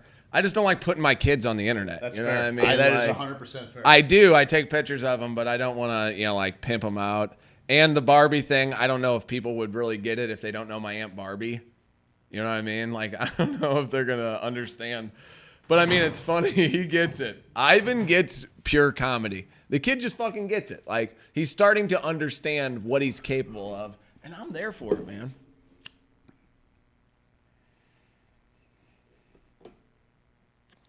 I'm there for it, man. Live from the Sweet Leaf Studios. This place is going to open up the 27th. I keep saying the 29th. Yeah, okay. When is Thanksgiving? 26th. Very good. 27th. I've been given the wrong day. We got a lot of work to get done here, bud. You have a shitload of work to do here. Can we get those posters by the 27th? Yeah, we gotta get the art today. Today. I'll get it today. We gotta get the art. Yeah. No, I can do it today. At the very latest Friday. I can do it. Okay. Is anyone good at spray painting? Do we have any graffiti artists out there? Tag a tagger. Tag a tagger? Come hang out after the show, Steve Elgina and Craig A. Kohler. No. John, you live in China, bud. Yeah, we can't possibly do that. I have to go to work after this. I know. Yeah, I got to work. Breaks too. my heart. I got a lot of stuff to do. Didn't even hear it. That bums me out. I'm sorry, guys. I guess was desktop audio not on? Desktop audio's on. What's the problem? Desktop audio. It was on. Desktop audio. Steve. What's up? I guess that's third hour stuff. I was going to talk about, I found a little. Poops. You're talking about poopy stuff? Oh, you're really going to like this on this day in history. On this day in history. Yeah, 4004 BC.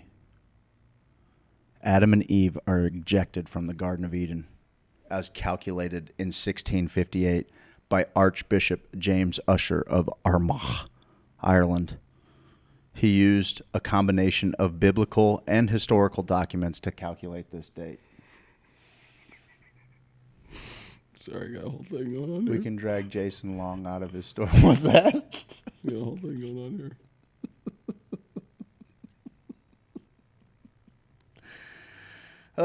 And some news that you can relate to. I better not. Let's just not do that.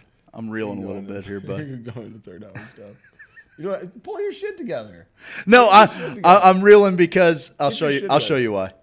Because this was what I was about to read, and then I got to thinking about our photos and whatever. Whatever. Just whatever. Do you ever look at this day? And no, it's all. I want to learn it as you learn it. I have no desire to. But then you can kind of look up. What was that Faces of Death one? There was a movie, Faces of Death. Did you know this?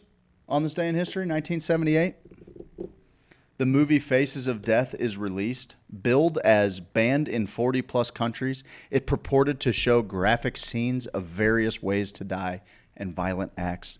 It was produced on a budget of $450,000 and is estimated to have grossed over $35 million in theaters and continued to earn money as a rental. While some of the footage is real, the makeup artist for the movie claims that about 40% of it is fake, including the scene with the monkey being killed. Have you ever seen Faces of Death? A monkey being killed? The movie? I actually didn't know that it was. Yeah, the ones that stick out in my head were a couple car accidents and even like a NASCAR type race. Like I remember and like one guy shooting himself. I'm not with that shit. Oh, I am, weirdly enough. Like, are you? I've watched the beheading videos. That's the one that fucked me up the worst. That I just don't want to see it. I'm sorry. And it's not necessarily even the sight of it. I like a It's reminder. the sound of it. Oh, dude, I like yeah, a reminder that we are fucking fragile. nothing. We're fragile when it all comes down to it. This thing Yeah. is just a floppy meat bag. It's Yeah. like there was an alien saying, "You guys are a fucking water balloon." Yeah. In this fucking Yeah, and we place. pretend like we're invincible. No doubt. Totally, dude. Yep. Like we have none of the defenses except our brain is like our best defense against all of the elements. We're not like, yeah, we got extra hair in the winter. We got extra shit going on. No, it's a whole fucking deal. My older brother terrorized me with Faces of Death growing up. Steve Elgina, Cardinal Ritter came down and put a clinic on our local high school football team. Oh, I bet they Was did. that a rival school for you guys? I think Ritter was a little small, weren't they? Yeah, Ritter's too small for CBC. CBC is Yeah. 5A. Yeah. Ritter would probably be St. Mary's class, though. Listen, if you're going to talk rivals for CBC, you're going to be talking about DeSmet. MCC schools, okay? Where the big boys play. Where the real big boys play. DeSmet's probably DeSmet, SLU, they both suck. DeSmet's been real good lately. Vianney. DeSmet's the reigning state champs, I think. They suck. But yeah, no, and then Listen, Hazelwood's always put out a team. There's one Melville's football put out a team worth team. talking about in Missouri, and it's Webb City. Bullshit, dude. We pounded Webb City a few years ago. Never happened. That never CBC happened. beat Webb City. CBC didn't beat Webb City because they don't play in the same class. They're not 5A. No. Well, They've beat won them, 14 years in a row at Never 4A, did. 2A, 3. They'll beat anybody. How do they play in at different A's? Because they're just growing. What does that mean? They've won at every level. Well, that's every level. Oh, but 5. gotcha. So Was CBC good? CBC's very good. A couple years ago, they played. Dude, they had 2 kids. Both of their cornerbacks. I think it was my. It wasn't. No, it was a few years ago because I was just living up here in Kickapoo, traveled to CBC, and I went to just go watch the game, see my old coaches or whatever, and they had. I think they had 6 kids that went to Division I on that team. We got to do Bobby Battlehawk tries to get Breaking back down. where you go to your old high school. Do you know the coaches there or anyone? Yeah. You do? Yeah. I mean, well enough. Yeah. Yeah. For Then sure. you could go for a day where you're helping coach the high schoolers at your old high that's school. not bad. That That's I not would bad. I would turn off the show and I would watch that right now if Bobby Battlehawk. Bobby Battlehawk just putting on a clinic, running hitting Yeah, drills. like you're actually Throw your skirt at a mouse. Let's go. Yeah, like you want to tie them up or whatever they You say. gotta wrap up. Come on, dude. Damn. I'd pay to see that right now. I'd pay money to go to a movie theater to see that movie. I'm in terrible with 97, money. Webb City destroyed my high school for the state championship. Yeah, That you was the got year like that- 9 kids That was at the your high year that school, I Grant bet. Wistrom was there, though, so they would have fucking... Dude, Grant Wistrom was a running back. Could you imagine me trying to tackle Grant Wistrom? Yeah, it was me against the fucking freak show at SLU. That's Yeah. exactly what it was. I look like Woody running down there. You were a solid little. Yeah, but I only went like Dude. $150 in freshman year, $145. Oh. I put on 100 pounds after I went to Kickapoo. Like Okay, it was a settle down. totally, You're it was getting just a aggressive right totally now. different. I put on a fucking. You want to check out my fucking antlers, bud? I put on a century, bud. I put on a fucking century. Century clubs, century on the weight, stack another century on the bar, bud. Ooh, I got a prolapsed anus. Yeah, I was thinking about that. If I like, you know, how delicious they look. squatting super heavy. Who doesn't love a good pair of pink socks? Yeah. I was thinking about, you know, how strenuous like heavy squats That's are. making me clench my asshole right How now to say strenuous heavy squats are, and like when you're younger, you know, like everything's just a little more taut, you know. But when you're 36, trying to, you know, 37, trying to put up massive weight like that, I have to believe that there's a good chance you're gonna shit yourself inside out when you're trying to push up one thing. I never lifted high weight shit. Yeah. Mainly because I didn't want to show up anybody. Yeah, that's you fair. You don't want like these huge Kickapoo. dudes. These huge dudes are no one cares. I don't know why he's honest. talking. He does don't. But you know, like I didn't want to go in there and start curling like 475 or whatever. That's fair. I know? get it. Because all these big dudes, that's like their life. You know, when get I it. go in there and I'm just like, you know, fucking, whatever, just as much weight as they had in the weight room, put it on the bar, cuz. All right. Put it on the bar, cuz. Because I don't care. Because I don't care. I'll lift put me underneath the front Put it end on of the your bar, car. cuz. Do it. Damn. I will. I'll lift I hear anything you. heavy. I hear you. It was funny though. Want to hear something ridiculous? I do. Did you ever wrestle your friends? All the time. Really? No, yeah, really. I mean, Okay. a lot of my buddies were wrestlers. Like, Yeah. Yeah. Okay, so even when we got to like high school, you know, it was like have a few beers. Even like college level, you know, it's like, what'd you say? Oh yeah. You know, and then it just Like turns you into hit something. Hillbig with last night. How about he actually looked? I was like, Hillbig, you know that person over there? Bam! Yeah, I Got mean, him. to be fair, I thought you everyone got stabbed loved it. Witherspoon.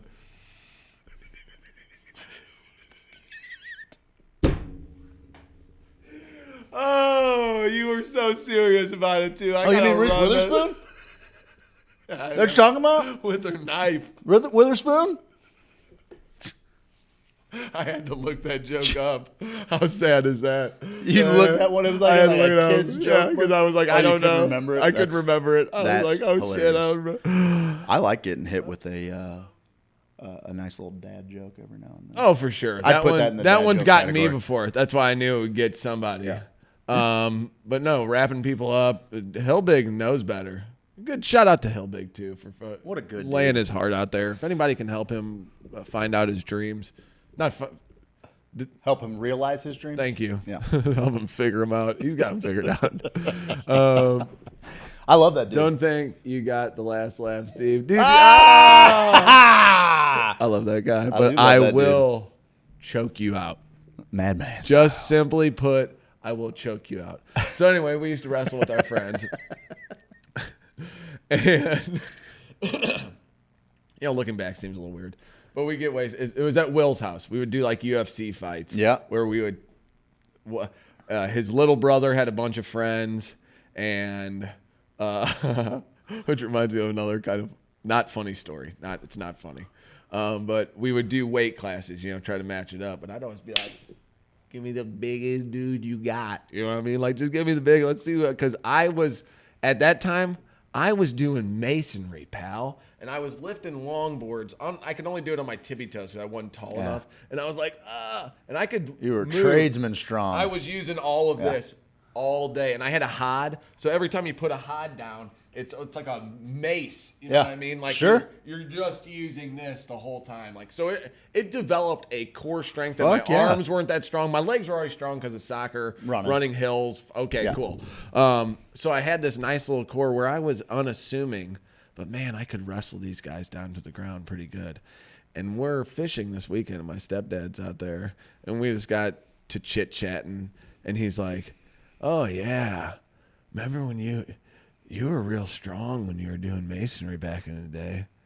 And I was like, yeah, I got pretty strong doing masonry. He's like, "Remember when, you know, at that point, you were really strong and toned and real." And I'm like, "Okay, Randy." And he's sipping, you know, his brandy or whatever. And he's like, "Remember that? When you'd be up on the scaffolding, shirt off, dripping in sweat, dripping in hard work and determination." And I was like, "Yeah, where are you going? Where's with this going, Rando?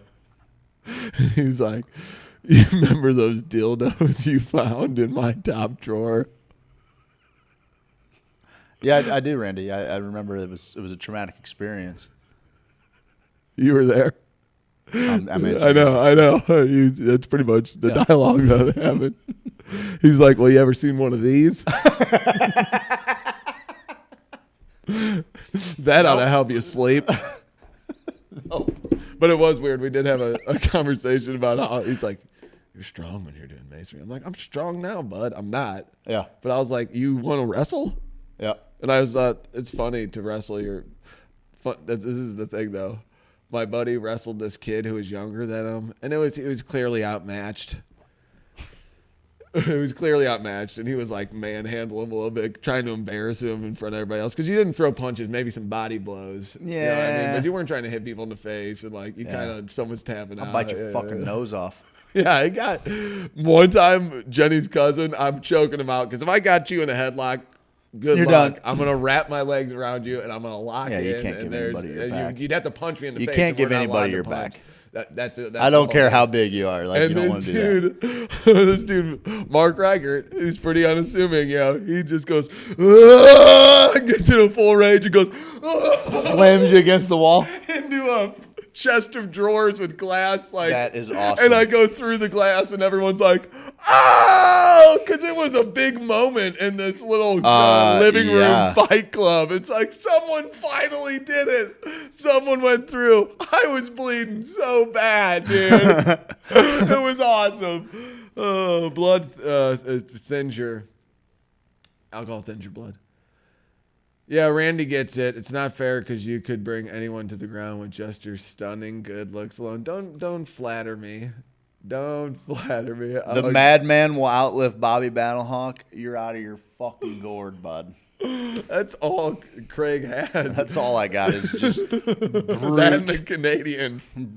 Brute strength and a Saskatchewan accent that sneaks through every now and then. Yeah, Randy gets it. It's not fair because you could bring anyone to the ground with just your stunning good looks. And I wasn't listening. I was too angry about the fucking. Don't ever besmirch Bobby Battlehawk's name again. Let's just get that guy in his up. kitchen a little bit. Yeah, don't get in my kitchen. Actually, if I was being honest, it's CBD's hitting pretty good. How would you choke somebody out? How would I choke somebody out? With or without an erection? Well, definitely with an erection. That's the one thing I can ascertain. My technique, I'm not sure. But the one thing I know that I'm going to do is I'm going to have an erection. I'm not asking your technique. It's crazy because more guys don't get choked out. All strength and... Hey, put the phone away. Put the tippy tap away, bud. It's getting embarrassing for you. Put the little tippy tappy away, because if you want to come into this place and try to wrestle me, I'll film it and make you look like a fool. Put it on my OnlyFans. Yeah, actually, come on in. We'll do a little extra cash. Here, I'll go get some oil. Get some oil. We're gonna get some oil. We'll get some baby oil. Gotta fake me out to get the upper hand. You got you. That's fake applause for Hillbilly. Because this is what we really do to him.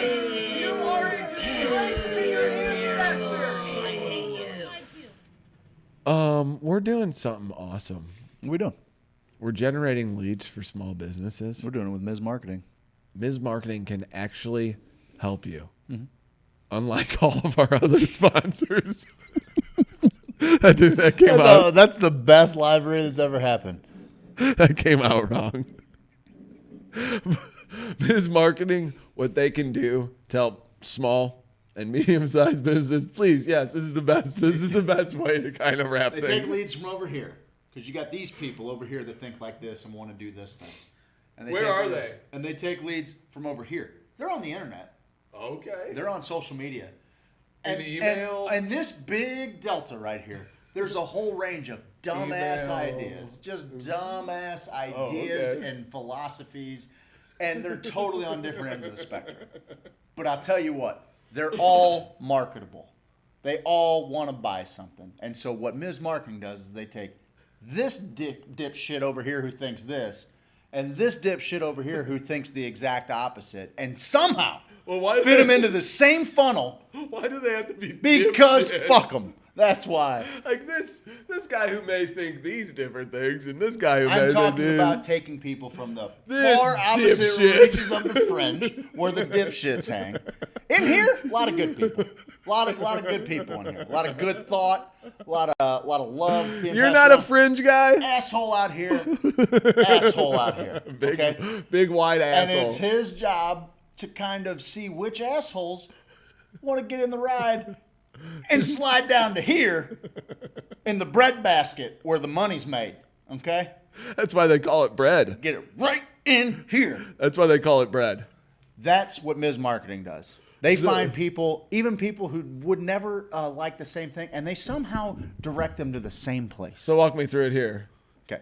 Asshole. Giant asshole. Asshole. As big of an asshole, just with opposite ideas. And then I'm opening my hands yes. when I get to now, here. Now in here, you're going to lose a few assholes. Okay, so I'm going to come in here. Yeah. So I'm you're going to kind of come like that. Yeah. And then I'm going to bring it right down to the bread basket. Right down to the bread basket. You get where it. The money where the money's made, bread. Where the bread's made. where you can put a loaf on the table.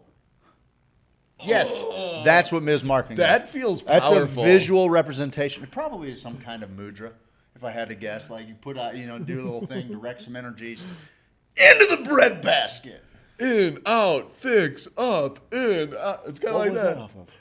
Dobbs or some bullshit. Oh, it is. It's a Dobbs commercial. What would you get so excited? I thought it was like off Dobbs? the movie. Oh, movie. Yeah, I thought it was off of a movie. Okay.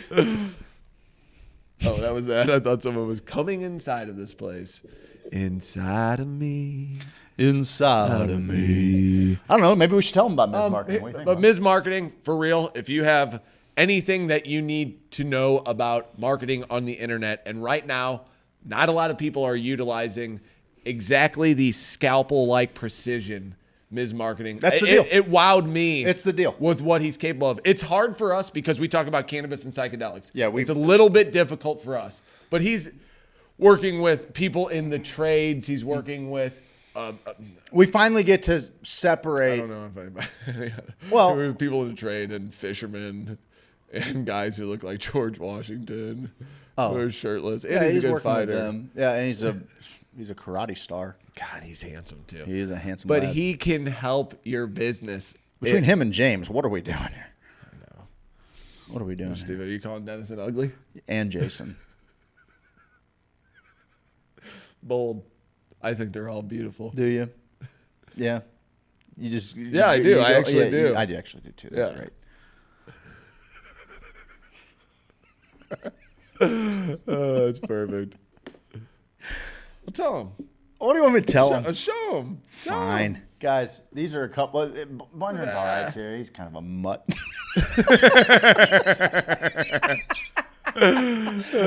Guys, these are a couple of our favorite sponsors. Oh, hey. It's Adam McChesney with Ms. Marketing. We specialize in lead generation, filling your pipeline, and taking care of your payments. Give us a call today. Adam from Ms. Marketing took me from 10 leads to 300 leads in a month, and I became the strongest boy in the schoolyard. He increased the revenue for my charter fishing business by 30% in 1 month. Ms. Marketing. What was that Facebook algorithm?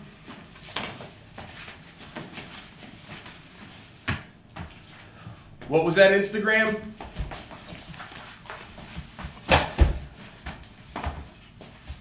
Ms. Marketing.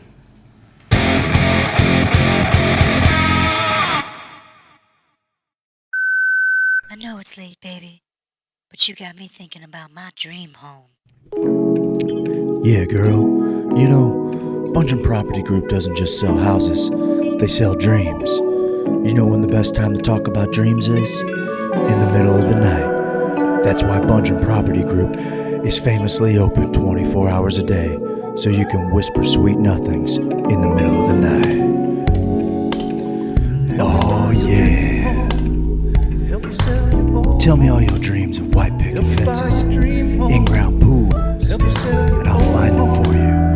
In an area with a low crime rate, general proximity to nice parks, walking distance to the grocery store, easy access to the highways. A place where you can offer a quality education to your children, all while feeling safe in your front yard while they play. Let me talk that dream house talk to you. Let me be your dream realtor. Adam Bondred.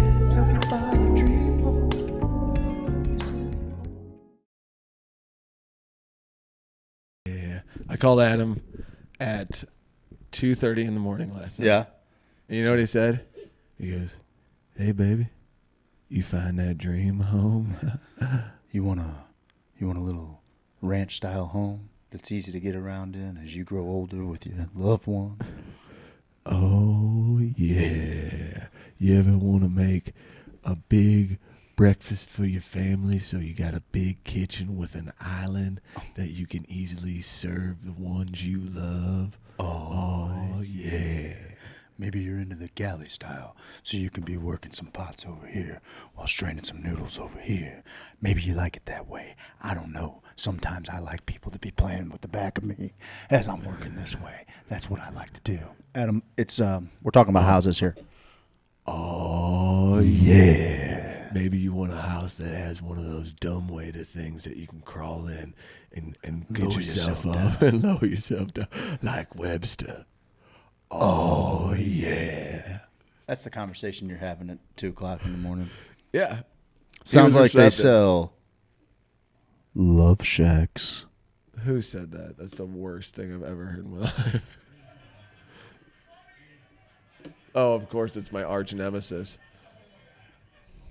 It's my arch. I told him. No, it's James from State Farm. Hilbig, not Steve. Yeah. You asked James. James from Carlton State Farm. 314-961-4800. What are you doing to yourself? That's a question. Adam you asked. Bundren, Dennison, Jason Long, all these guys. Absolute worst. onions compared to James Carlton and Adam McChesney. Just total, just. You're wrong. You're wrong. Onions. Adam Bundren, definitely. 100%. But the rest of them? Yeah, you're probably right. Jason You have a is great rock day, and Jen roll. Elgin. Huh? Jason's rock and roll. He's fucking badass, dude. Love you, honey. Have a great day. He's a fucking badass, bud. You guys can listen to this on the Twitch stream. Hey, podcasters. This one's just for the podcasters because Craig's really good about putting the podcast up. Maybe you couldn't catch the show, people. Now I'm talking to the people who are listening on camera. Maybe you missed the show today. Well, no, they wouldn't be watching right now. So I'm talking to people who maybe are watching this not live. Hey, maybe you missed the show live. And you can't watch the whole thing in video form because you just can't look at our stupid faces for that long. I get it. You can listen to us on what's called a podcast. And you can get it where Whatever podcasts are. Now I'm talking to people who are avid podcasters. Hey, are you looking for a new podcast to listen to? Try the Hoosier Sophisticate podcast. But they're already listening to the Hoosier Sophisticate podcast. Okay, you're right. You're hey, right. are you trying to watch this podcast live? Maybe I'll clip this part off. Yeah. Tune in every morning from 7 to 10, except for Mondays when we go 7 to 9:30ish now on Monday nights. Why? What's the deal? Shut it down. What's the deal? We got one commercial break on Monday nights now. That's the deal. That's the fucking deal. Yeah, we'll make a new one. Yeah. For just let's make a new Monday night commercial reel. Okay. I just posted a picture. No, I didn't. But I have one. I couldn't post it on Discord. What if a fan wanted to come visit the show? That happens all the time. Yes. Mr. Roberts. Yes. We want a live studio audience. It happens all the time. Right now we have a pack of Dr. Popper, a tripod, and it's a PlayStation remote. I got to bring that home for Oliver. He's probably pissed. Did you take the PlayStation home? Yeah. Yeah. But not Yeah, the he probably controller. needs the remote. The controller. The remote? The remote controller. Take your CBD, Steve, is what Ote said. What kind of back? Oh, was that? Is that a fucking little shot to the Adam's apple? Is that what that was? He thinks he can make me Is that him pecan. sniping? He thinks he can make me delicious pecan pie and cheesecake, and then he can say that dog shit to me. It was pretty tasty. I didn't take my CBD, but I don't feel like there's much enough. Have you noticed that you're like, Steve, you need your CBD? Have you noticed that I maybe need to calm down a little bit? Honcho? Yeah, I saw you take it as I was reading the meditation. I didn't take any. Was that last night? I mean, it was, It's all running together. dude, it honestly I it smoked is. a little bit, but it's not like when It honestly is. It's not the same as when I get It this, honestly guys. is. Drink that, Mo. Okay, I Drink it, was, motherfucker. all right? Just do it. Don't Drink that aggressively fucking thing. tell me to. Drink it, bud. You want to get a close up of this? Sure. Okay. I figured you would.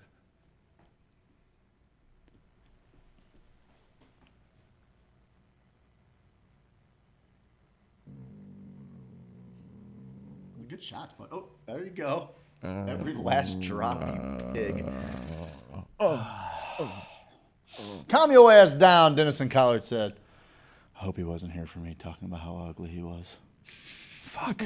I really like him too much for him to hear that. Dude, he's a sexier version of Abe Lincoln. Oh, without a doubt. Without a doubt. Abe wasn't hurting anything. You saw Abigail, how fucking sad she looked in the face. Because her husband was closeted. I bet. Yeah, there's a speculation that. Yeah, no, but I bet closeted guys could still put it down. Oh, no doubt. I'm not saying, but I just don't think he was that into it. I bet they can. I don't think he was that into it. Listen, I hear you. I hear your wife all the time. You're doing a good job, bud. You're doing a great job. Fuck yes, I am, and I got all. I saw one of I my believe so. I believe it's Lincoln things. Logs. Lincoln Hogs. Yeah, he's Dennison Hogs and Lincoln Logs, man. He posted, and it was another group, and someone said, Steve and Ricky are going to be working together, and another guy or something, and Dennison goes, I got such an erection right now, and I was like, okay. And then he's like, I forgot this wasn't the Sophisticated Hoosiers Facebook group. And I was like, I love when the shit that happens. Out. That happens all the time. I love it when it sneaks If you out. want to follow along on Twitch, that's how you do it, right there. Twitch.tv/Hoosier Sophisticate. It's right there. Check it out. What about this? That's the Hoosier Sophisticate Morning Show. Look at that. That's a nice little mountain. Does anyone know what this is? I don't think anybody's ever guessed it. I'll bet Dennison knows. He's probably been there. Dennison, where is that, bud? I wish I was a giant. I'd just be like, Would you be a destructive giant? Does that look destructive to you? It looks a little destructive. It to looks me. constructive to you? Maybe because you're a little cunty. It looks constructive. He says it's Rio. And he's absolutely correct. I've been there. I've done been there, dude. How cool was that? Well, we need to have him on the show. 'Cause we're we're out of 100% stories. We're going to talk about crypto. We're going to talk about him. Yeah, we're out of Dennison, stories. you're a part of the show now. Yeah. Tell the Dennison, wife you come got to on. take a week vacation. During Carnival. Nice. What's wrong with that guy? That boy. Why is he so cool? Dennison's he's a wealth of Semen? Well, for sure. His yield is unmatched. There's nothing in there. It's just trash. He left his trash. Here. I can't click your links, James. I can't click your link here. Here we go. No Well, come on in any time, Guy. Yeah, Guy. Oh, I can't do that. Yeah, Link don't info will be broken. be clicking his I'll have to things, check it out at commercial break, which is right now. These are our sponsors. And they would sure appreciate your patronage. And more than anything, you're going to feel really good about doing business with them. Their customer service is unmatched. Really, across the board. I feel good about sending anybody to any one of these people. Sure, some of them are hard to look at. Some of them are real hard to look at. But that has no bearing over what the value they're going to bring to your life. They bring value to life. Maybe don't be so what's the word, Steve? So plastic. Maybe don't be so superficial. Oh yeah. Maybe don't judge a book by its cover. Maybe look at these trolls like they're human beings. Okay, and they're not freaks.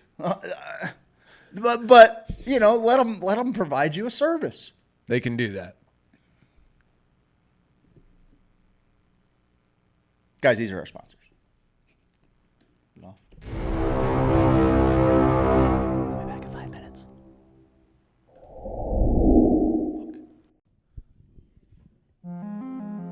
James Carlton Insurance 314-961-4800. Handsome, Amazing, astonishing, astounding, fabulous, incredible, fantastical, phenomenal, prodigious, stupendous, unbelievable, wondrous, divine. fantastical. No, seriously, he's fantastical. You got a house, Go on and get it insured. you got a car, You gotta get it insured. you got a life. Go on and get it insured. CarltonInsurance.net. Fantastic, stupendous, fantastic. Hey, boys and girls, I'm talking about native hemp extract. That CBD. That CBD inside of me. inside of me. That CBD. That's CBD. Sweet delicious CBD. That's CBD. That's CBD. Got the CBD.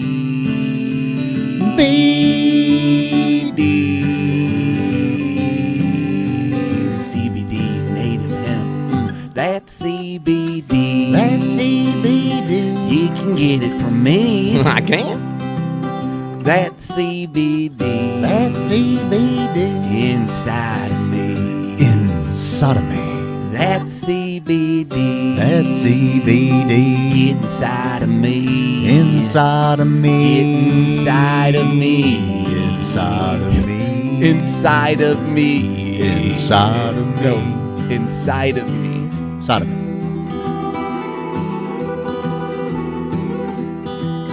Inside of me.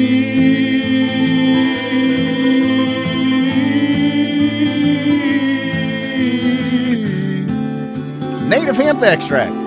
1,800 milligrams of total cannabinoid goodness from Pike County, Illinois. Get yours at HoosierSophisticate.com.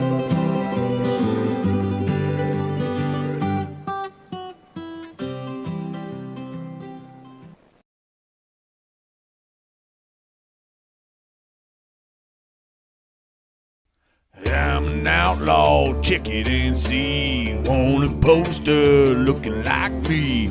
Checking the swamp man for a pretty girl. Being an outlaw in an outlaw world. Hey, I'm an outlaw, check it and see. Want a poster looking like me. Walking my hound dog, surfing that swamp. Catching crow that do the sweetly stomp. Everybody do the sweetly stomp. It's a stomp. It's a wiggle, turn around, a little tickle. It's a stomp, move your feet, head on down to Sweet Leaf. Head on down to Sweet Leaf. Head on down to Sweet Leaf. Dude, man, get on down to Sweet Leaf Emporium and do that Sweet Leaf stomp, man.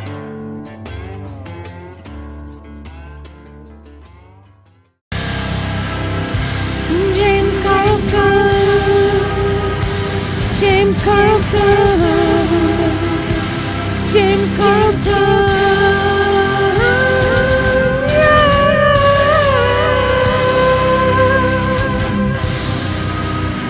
You gotta get your insurance. Gotta get that State Farm insurance. You think you found the best insurance agent in the game? Well, I got news for you. I did, and it's James Carlton. State Farm. CarltonInsurance.net.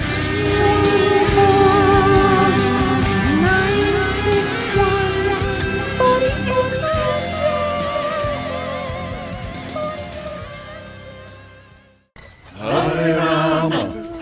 Hare Rama, Rama Rama, Hare Hare. Sex drugs. Welcome back, hour 3. Rock and roll. I love the third hour, Steve. I feel like it gives us gives everybody a chance to, you know, some of the late risers get up. Some people get like their first break at work or something. It's around 9 o'clock. Come up, they tune in for a few minutes. Yeah. Like, what are those crazy guys talking They're about doing wild stuff. when it comes to sex, drugs, and rock and roll? I love Craig's dude, man, in the you got to get down Sweet Leaf part of the Sweet Leaf Stomp. That is a homage to our good friend Bobby Battlehawk. Dude, man. Dude, man. I'll tell you what, man. I miss Bobby. We got to bring Bobby back. I'm just going to be Bobby. I'm going to grow a That's the mustache deal. out. I'm close. I got the That's hair. the I'm deal. getting close on the hair. I just got to grow the stash, and I'm just going to, you know, really embrace my inner Bobby. And the good thing is that my wife has always supported my Bobby Battlehawkness. You know? Yeah. She's into the character. Senator for Lovett. Oh yeah, I'm sure Senator for Lovett. Role play. Mr. For Lovett, the good senator. that man, he's a bit of a romantic, if you know what I mean. He spits in people's mouths. He's only a gentleman. He's only a Southern gentleman. Oh, that seems lame. I'm gonna find out. What does seem lame? Oh, I had a Your little life thing. Well, you know what? We're just gonna. Yeah.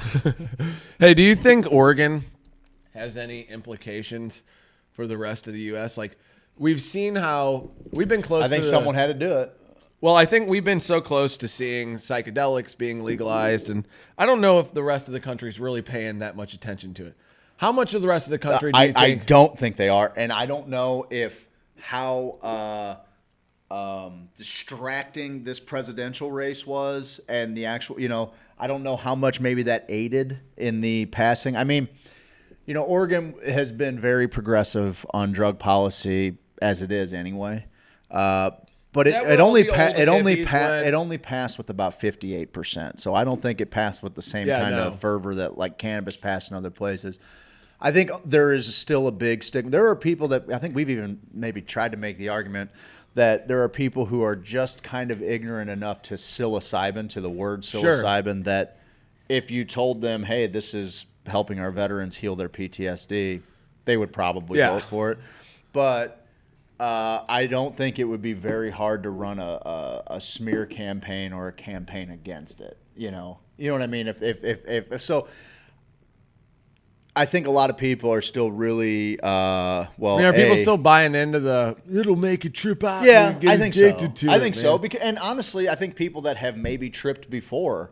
I've got a couple of buddies. I've got one buddy in particular. I'm thinking about that. Not many. But he was eating mushrooms at 18 with his buddies, getting wasted and getting drunk, and then eating a bunch of mushrooms, and then kind of cleaned up his life. And so he associates his mushroom use with when he was just getting fucked up and partying. Like there are people who I think if they experience these chemicals at a young age or in a party atmosphere, kind of at a negative point in their life, even though they have firsthand experience, they may, still have kind of a negative outlook, or not even so much negative. Like they might be okay with it, but just not for them. They don't know how helpful it could be because they haven't had that. Would they be necessarily willing to vote no against it though? Just because I don't know. No, I don't know. I don't know the answer to that. I think they'd still be willing to vote yes, just because they know probably enough people who have had positive experiences. I would hope so. Like that's my deal, right? Is like I hope that you should get that on there. I hate when some idiot takes a psychedelic, not knowing jack shit about set and setting, trying to just party. They have a bad trip, and then they become a scare story and tell everyone else how awful it was. That's the worst person. Who's that? Oh, that's Devin. Yeah, I mean, there's a big difference in partying with psilocybin and using it therapeutically. I was the same way. Yeah, that's what I get. That's what I'm getting at is like I've gotten to a point in my life that I don't eat mushrooms in a party atmosphere. Like I won't do it. And I hold no judgment or pass, but the way that I have communicated with that medicine does not allow me to just go and have fun. Does that kind of bum you out a little bit? Nah, no. There's other alternatives that I think are better. Because that was a question I was thinking of. It doesn't bum me out because of how special the few moments I make for it are. Gotcha. Like I don't do it often. When I do, I know that I have work to do or that I'm going to do work.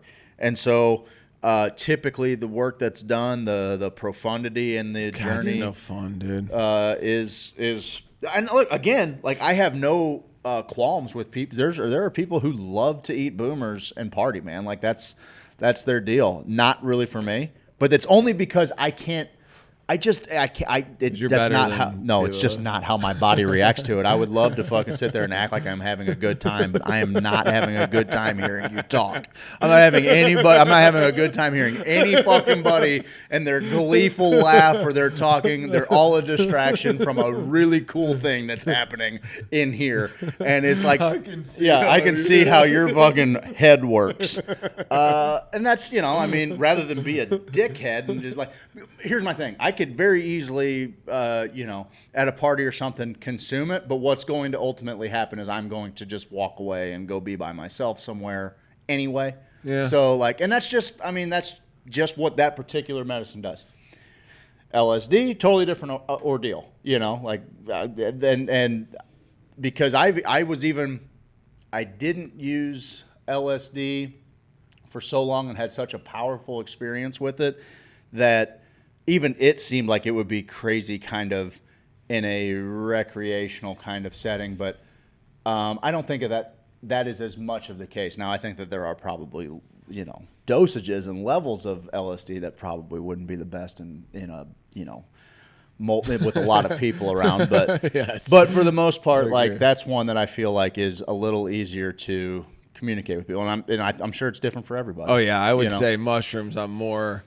As I was thinking about that, can I still make these things fun and not have to always be so serious with them? Because I think they do have some fun capabilities of getting in a 100%. room with friends. Because I have laughed so hard sometimes just at the dumbest stuff. It doesn't always have to be so heavy and so, you know, like trying to get the meaning out of everything. It's like sometimes I can just sit back and fucking accept whatever it may be. I don't have to fucking put a label on it or do anything. I'm just experiencing. Sure. I'm just being. Yeah, I think we even talked about this, you know, a few weeks ago. Like, I'm always amazed the few times that I decide to take psychedelics recreationally, the fucking work that I'll get done and the lessons that I'll get in there. I have prepared for weeks with a strict diet, gone into ayahuasca, and it not be near as profound as after a day-long drinking, taking a tab or something, and then all of a sudden something happens that triggers an emotional response or a memory or something that was way more profound than anything I saw on ayahuasca. I had a Modest Yahoo concert that I went to back in the day, and he came out in like this church setting and did the whole, you know, like yo yo yo yo, and I was having this like rebirth of my faith, like questioning what it all meant. I was going through that portion of my life, and I'm like, geez, I am getting something out of this right now. But I was still able to be like, okay, now we're partying, dancing. I can still kind of keep my shit together. I don't like the one thing I you know, when it comes to any psychedelics, I really like to be able to read people and see how stuff's going. And, you know, it's just like I'm tracking all the time. We've talked about it before. I'm always kind of tracking what people's emotions are just from, I think, in the household I grew up in. It kind of always became a thing I had to do. But it's harder for me to do that on any psychedelics. So for me to feel comfortable and do that, it's not like I can go to Gito's, which I did. Did I tell you that story? Yes. Oh my God! Did I tell it on the show? Yeah, probably. you did, yeah, My God, that was ridiculous. When we were going to Gito's on a head full. Like, yeah, fuck that. I looked in the window and I was like, no, because it was just like everybody's raging. Yeah, dude, that's and where they couldn't be raging any harder. And that's in my head. that's what I'm saying. Like, it's They're not throwing people out the window. nothing wrong is going on there. Nobody's doing anything wrong. It's just my brain is not doesn't have those filters on to see this as normal. You know what I mean? Like, for that's sure. the deal. Like, I was like, I'm on a different wavelength right now. Yep. But I also, as soon as I got in, I was like, guess what? You're drunk. And I was like, oh, man, oh, excuse me. I did that at Mardi Gras. We're all drinking booze here. And he's like, yeah, we are. And I'm like, like, I'm having my own shit going on. I think it was the last Mardi Gras that I went to. It's been several years now, and several years now. Where I miss Mardi Gras. I love Mardi Gras. I just don't. I just haven't made the trip in the forever. last time Jen and I went, it was strictly to people watch. Yeah, and if it's you fucking watch great. the exits where cars can not go anymore, where they block off the streets, there's always all these girls who are like, getting out of Fourth and Sydney. I don't know where I This is live. lame talk boners. And Jenny and I went and we just laughed. We didn't even really. We drank like one hurricane, couple hurricanes, yeah. And you know, we had to drive. We went there for $36. 2 hours. People falling. Yep. How many people are like curb? Oh, dude. They're down. Oh, dude. And you're like, Jesus. I went down Christ. hard. I went down Well, hard sometimes it's one icy. time. Like there's been a few times where it's been slushy, and I got bent one time real hard at Mardi Gras. I don't know that I've ever told this story, but it's an embarrassing one for sure. And I forget where I was going before that, so we'll just ride this one out. I'm back up in St. Louis, kind of after a falling out with my folks after my freshman year of college or whatever, you know. I'm working up at the family business downtown and kind of in the Soulard area and on the other side of Broadway. And my buddies from Springfield are going to come up for Mardi Gras. And I'm like, fuck yeah, guys, it'll be awesome. We'll meet up. We're going to fucking spend the day. I'm going to bring some of my St. Louis friends together, some of my Springfield buds together for the first time. And I know they're all going to get along great. We're going to get fucking loose. It's going to be awesome. So we end up meeting up. We go to, I can't remember how we got it. I think probably Wayne, if I had to guess. But put him out there. Yeah, and so like we all just get a bottle of the booze that we want, you know. No, maybe we were. Yeah, because we weren't 21 yet. Yeah. So it was probably like 19, something like that. Wayne could buy beer when he was 11. 13. Yeah, we used to walk up to the 7-Eleven at Morgan Ford and Chippewa and fucking grab a 30 rack of Keystone.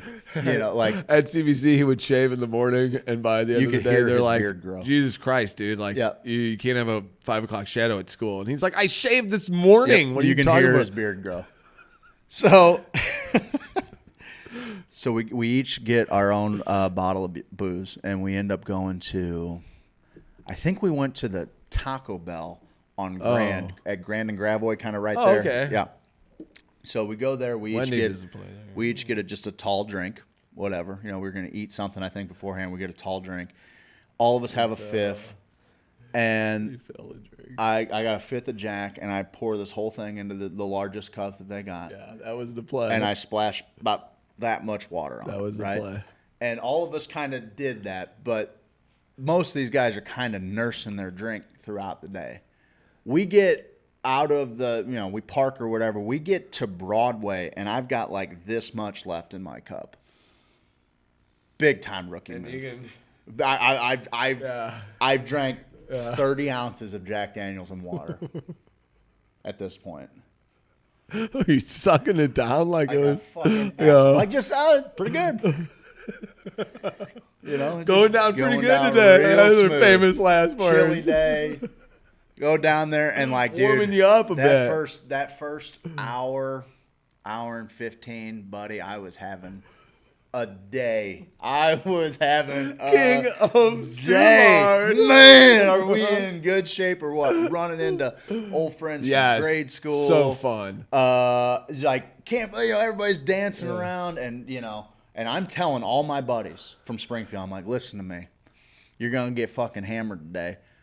Do not piss outside. You gotta. That's the one fucking thing they're gonna take you to jail for. Do not piss in an alley. Don't piss anywhere but in a Johnny, or if you can get into someone's place, don't piss in the street. They're like, all right, man, I got it. I'm like, just remember what I'm saying. That you will go to jail. That's the fucking one thing they bring people to jail for.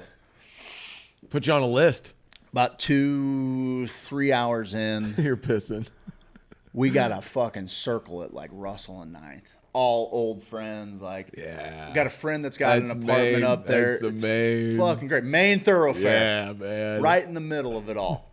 And there's a line for this bathroom that is astronomical, insurmountable. Yeah. And nobody's got to go worse than anybody else in line. It's Mardi Gras. Everybody fucking has to piss, you know.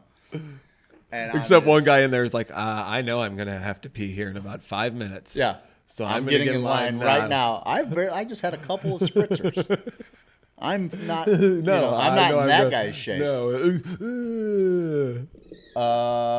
And so I'm sitting there. I'm like, I think I'm making out with random fucking people. You know, dude, I had these weed leaves. It was just this big bush of fucking weed leaves. You were the king of cool then. Oh, dude, there was this gal, I mean, major coog. I mean, 46, 47. It was like that kind of video. Bottle blonde and serious bolt-ons. It was like that body karate on this broad. And she's just got like the cool fucking Harley riding fucking 56-year-old husband who's just kind of like open for whatever, man. You know? It's like that cougar following that guy down the trail. I want those beads. I'm like, I'll bet you fucking do want these $50 fucking beads. You can pick anything else, but you can't have these beads. And she's like, I'll show you my tits for your weed leaves. And I'm like, I've seen 8,000 sets of tits, babe. That's not gonna get. You called her babe? Oh, I'm babing her. I'm fucking hammered. I'm a full. My cup's gone. It's done at this point, and I'm just like, no, a look ain't getting you these. All right, $50 a lot of money to me at the time. You know?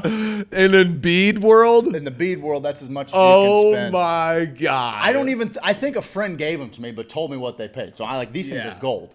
You know, they're gold. I can negotiate anything for these at Mardi Gras. Do you understand? The barter system is ridiculous. Dude, my uncle got two fucking tickets to the tent, to the Budweiser tent. My aunt was sitting there. We thought we had, I can't remember what the deal was. Thought we had 6 or something. Only ended up with 4. Like somebody had tickets down there, so we needed 2 more tickets to the all-inclusive tent. My uncle's like sitting there waiting on the fucking Johnny, and this guy's like, "Man, I want to kiss you," and he's like, "Okay," like, no, my fucking aunt's like right there, and she's like, "That's Mardi Gras, baby." She's like, "I got 2 tickets to the Budweiser tent, exactly what we're looking for," and my aunt's like, better get those tickets. So like this chick's fucking Mardi Gras is the shit. Straight heat. Back to me. So I'm like, so this gal's like, oh, you know, I'm like, listen, show you my tits. For these, I'm gonna be able to do a lot more than just see your tits. Oh Jesus! I'm aggressive fuck right now, like just young bull, hammered up drunk. I know. And your testosterone is just, dude. There's pheromones in the air. Like I'm a stag, bud. I'm just like, and I'm check out my goddamn antlers. So, I mean, I was like, I'm gonna need an extended play session, maybe a little slap and tickle, you know. And her husband's like, throw him up, babe. And dude, I'm just going to town. Yes, I am. I'm so drunk. I'm so drunk and sloppy, just living in this gal's chest, man. And I'm like, all fucking gentlemanly, you know. I'm like, a deal is a deal. A deal is a deal, madam. No, you're right. I didn't throw up on her. So, but it wasn't sexual. You were like, no, it was. Mom. That would have been the fucking play. Why'd you leave me? Why didn't you love me? All right, so she's like, okay. Yeah, fast forward. Like, if I wanted to, I could go home with Bill and Sue or whatever. Like, I'm sure you could. Bill was making Bill was a little too excited about what was going on. Bill's like, get in there, boy. He's behind you as you're doing it. Just mounting you. He's just watching. Yeah, just jerking. So I've seen a lot of guys jerk off downtown. Now we're getting to be like 3-4 hours in, and the drunk is really starting to set. Sure, it's starting to really set on me. And I'm like, he's had 14 shots. We're back out at Russell and 9th now. That was I kind of jumped back in time for a second. So we're back out at Russell and 9th. And so you've given these away. They're gone. And now I'm just I'm with all of my fucking young friends. I got my high school buddies with me. We're having a good time. I'm making out with random broads in this bull ring. Whoa. Like, I think that I can't fucking stand up. So everywhere I end up, I'm like, oh, hey. That's Mardi Gras. That's Mardi Gras, bud, in a nutshell. Like, that's the fucking dark side of Mardi Gras. I knew I remembered you from somewhere. Yeah, you get it. We both fucking... Oh, God. Who put this guy here? So I'll see you again one day. Yeah, so, remind you that I have been basically scolding my friends all day to not piss in the streets. Sure. Get to the fucking Johnny, bud. Like, this is me being your friend. I don't want you to go to jail. I'm looking at this fucking line, and I'm like, ain't no sorry, way. guys. Ain't no way, ain't no how. I ain't gonna make it. I ain't gonna make it. You follow the rules. Me, Yeah, I do do as my I own say, thing. not as I do. But rather than like walk to an alley, My dad always said that. Yeah, rather than walk to an alley or anywhere where cops are You gonna just be piss your looking for pants? people to piss, look at them dead. I'd never break eye contact. How long is the bathroom line? Maybe we gotta change of pants. Yeah, it's Mardi Gras. Here you go. Rather than walk off down an alley or just try and hide myself, fuck that. I'm pissing at 9th and Russell, right in the middle of the street. Middle of the street, Just bud. marking your territory. This ring forms around me, Steve, and I can't stand up straight. Like I'm one of those. You ever seen the video of the guy trying to get the fucking booze out of the gas station and he's like fucking falling all over him? That's me. No. I have no motor function. No. I can't stand up straight. And my friends see what's going on. Not just my friends, but like the extended group of people that we've hung out with. It's 15, 17, 20 people, somewhere in there, They all see what's happening. There's a mounted fucking cop, second to first away, probably 60, 70 feet away, And he's just fucking kind of riding through the crowd. And there's this fucking ring that forms. But he's riding another cop dressed as a horse. Yeah, it was a furry. It was a whole clopper situation. And so I'm sitting there. I'm going to go piss. And I start peeing in the street. I'm like that when I'm looking down trying to pee, dude. I can't get my balance. And I start fucking. No. So I hit this side of the ring. Boom. I hit this side of the ring. I hit this side of the ring. I come back here. Are you pissing on people? I'm pissing everywhere. Streets, people's feet. Like I'm all over the place. I'm all over the place. I hit back here and then I just go boom, face plant in my fucking piss. In my piss. Just face plant in my piss. Pop up fucking. Wow. I'm like, all right. Time to rally. Time to rally. Mardi Gras! I fucking love Mardi Gras! Never got harder than that, bud. Never got harder than that. You're just pissing up in the air at one point. We got sidetracked. I remember what the story was because you were talking about tripping at Gito's. And the last time I went to Mardi Gras, we're a great little group of people. And this gal was kind of, she was 1 degree separate. I can't remember which one of my buddies she was. Maybe Teddy's or something. Which one of her friends, So we're all hanging out. We're getting drunk. And I see her later on, and she's like kind of sobbing in the corner. I'm like, hey, are you okay? Everything all right? She's like, yeah, it's just that no one will eat these mushrooms with me. And she like holds out a fucking box of mushrooms. And I was like, nobody will? And she's like, "Oh, I just got him. I just didn't want to be the only one to." This is the scene from Not Another Teen Movie at the end when she's like, "No one will shit on my chest," and he's like, "That's disgusting.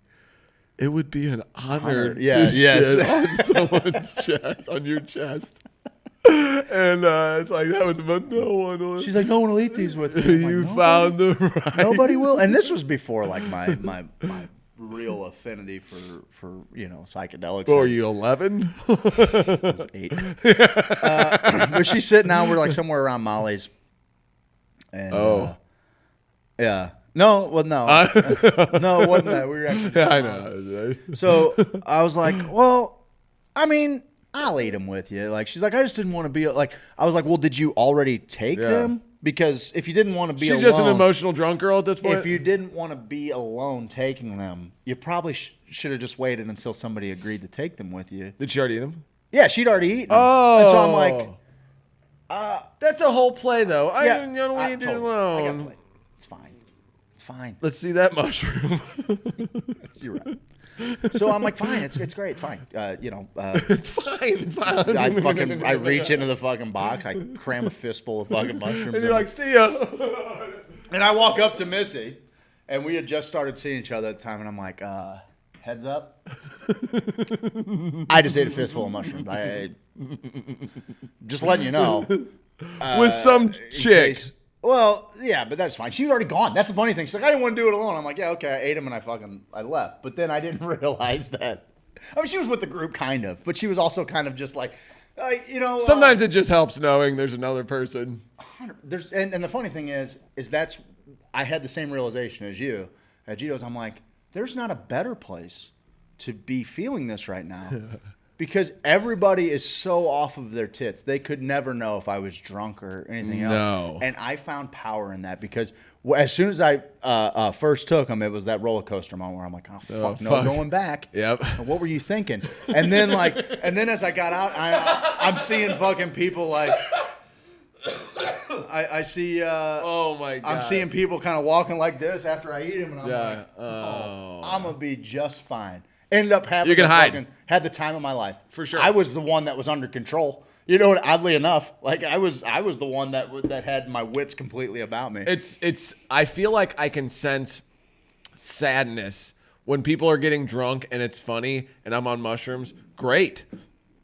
If I'm on mushrooms, like especially when I'm camping, and I notice that someone's drinking for like sadness reasons, I'm not as compelled to really analyze that when I'm drinking with them. But then you can kind of see it in people's eyes and faces when they get so drunk that it's like, oh fuck, you kind of look sad, like you know, even though when you see the depressant kick in. Yeah, and the fact that you're like, oh, kind of analyzing what they've done and that they're kind of, we're all avoiding shit. This is how, you know, you can have those thoughts on mushrooms and psychedelics. Those thoughts aren't necessarily coming to me when I'm all drunk. I'm like, yeah, man, play the next fucking song and let's do this thing. Like, you know, it's such a different substance when it comes to that shit that, you know, I don't know. I was actually thinking, I was like, can mushrooms still be fun? You know, that's just something I've been pondering lately. That 100% they still can. I don't think that, you know, like I don't want to, like my experience with it certainly isn't everybody's experience with it, you know? Like I think a lot of people still just have a bunch of fun on them. I do have, like, not everything has to be a ceremony. Like, there's still a time, if it's the right crew, if it's me and 4 of my closest friends around a campfire, totally fine. That's, for sure. That's as ceremonial as it gets anyway. And we're going to, you know, throw some jokes in there, like some of the hardest that you'll laugh. I can do that. Yeah. It's more kind of party setting, eating them recreationally that doesn't work for me. It's not that I can't eat them recreationally with the right group of people. That scene just doesn't. That's a little bit more comfortable, right? Like if you, that's the whole thing is set and setting. If you're with fucking 5 or 6 of your buddies around a campfire singing songs and fucking cracking jokes, you're safe. That's fine. But like, you know, start mixing in too many personalities and too many chemicals and different chemical rides for people, like. I swear to God, psilocybin grabs me by the face and it's like, I'm your fucking date to the dance, bud. Not fucking them. And I'm like, oh, fuck, let's go dance. You said your dad said that to you one night. Was it prom night when he took you to prom? That was weird. That was strange. I'm your date to the dance. You hear me, pal? I know I have a date. Yeah. Nice girl. Totally. How was your prom? It was okay. Did you bone up? Yeah, I did. Yeah, I did. I mean, but I had a steady girlfriend. Yeah. You know. So I told you I had magical? I had a track meet the next day. I had to fucking. Yeah. I wasn't fucking around, dude. I didn't have fucking time for this. You know. Let's fucking. You got stuff to do. I got stuff to do. I gotta go win a track meet. Yeah. You get it. Throw the shot put. Is that what you did? I was throwing the shot. And you were doing the whole spin thing, and a lot of guys weren't doing the whole spin thing. Blew their ass out that day, too. As in running. No, as in throwing, blew actually. Someone's ass It was more of a field meet for me. You blew someone's every track meet ass. I could. Blew their ass clean out. They're like... What were we talking about, blowing bumps of ketamine into people's ass? They're like, Greg Kohler to the thing, and you just... pop up from some guy's ass. Sorry. Blowing this guy's ass clean out. Sorry about you.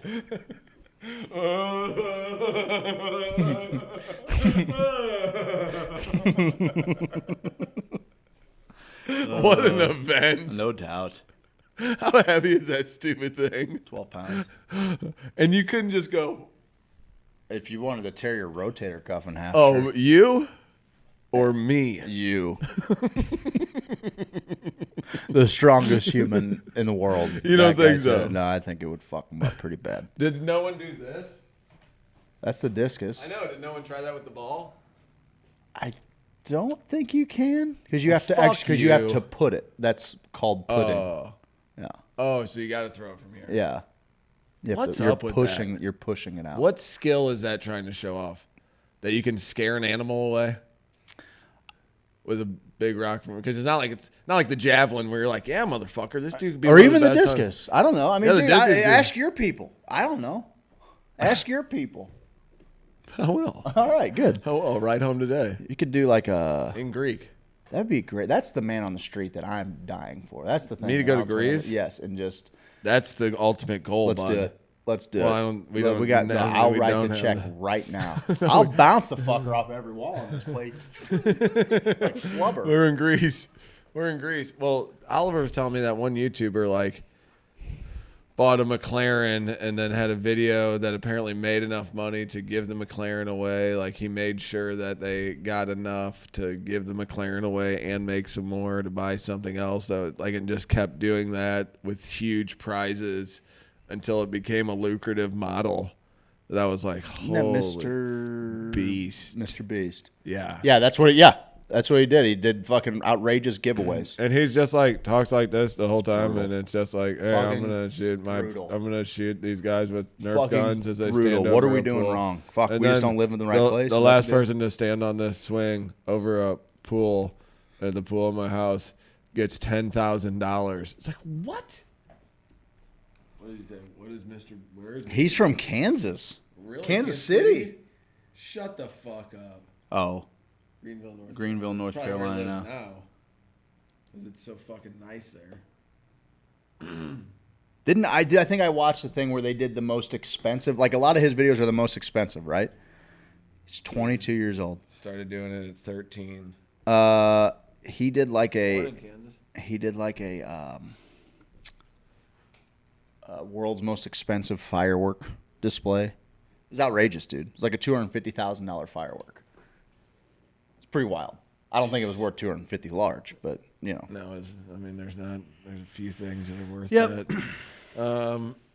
No, it's crazy to see what some of the, I mean, even the fishing channels I watch, some of those, they say, oh, world's most expensive fishing lure. And I'm like, some of it's clickbaity, but I'm into it. They figured out a nice little thing to get people to just grab their attention. And I mean, that's kind of his shtick. Just be like, whoa, look at this. Can you believe this crazy thing? But that's one thing Oliver has been picking up on. He notices a title. Because I've always told him commercials are bullshit. They're always trying to sell to you. Be careful when people are trying to sell to you. Could be No bullshit. doubt. Yep, no doubt. Just saying, could be. I don't know if it is. A lot of those toys don't work how they look. You remember that as kids? Yeah. Like the TV commercials, how awesome they would show. Oh, for sure. Toys being played with, and I'm like, I can never make that happen. Dude, the one thing I can say is you remember fucking Domino Rally? That shit worked. Domino Rally, was that the car deal that dropped That the sun was down? You had tracks of dominoes. Yes. And it was like 10 dominoes, but you could go and flip them back, and then you could put it down. So Yes. it was like you could put 10 dominoes Yes. up at a time. Yes. And you could build tracks. And yes, it had some with cars. So like the Yep. domino would swing, hit something, Yep. and hit the car. Yep. And they would build some shit in the commercials. And I remember being like, oh, I bet I could go up my bed and like back, doing dumb shit. And it would work, and I'd be like, fuck me, Domino Rally. This shit is legit. Yeah. Fuck yeah, that's cool. I haven't thought about Domino Rally in freaking Me either, years, dude. It's a Domino great Rally goal. and Crossfire were my two. Crossfire! God, I didn't have it. And I just knew it would be the coolest game ever. Oh, those little BBs came We ended up out getting hot. it later on. But I didn't have it as a kid. It was fun. Play with you. I didn't really ever get into. I mean, I did. I had some of them. Crossfire, I had some of them, but I right never hand really. versus left I never hand. got into it like a lot of people did. But like Pogs. You never got into. I mean, pervs. I had some badass slammers. I had a little collection, but like I didn't like. Some people were really crazy. I didn't like. What are you throwing a Yeah, little what's the point of the stupid thing? game? Like, that's I my thing. played tiddlywinks. You don't play tiddlywinks? I actually really like tiddlywinks. Tiddlywinks kind of cool. Where you like gotta snap that bad boy. I kind of like that. I like game. tiddlywinks. That's pretty Tiddlywinks good. is fun. Well, we did it. I had the Ghostbusters house, about and it had, it came with ectoplasm. Ectoplasm, and I had all the Ghostbuster slime.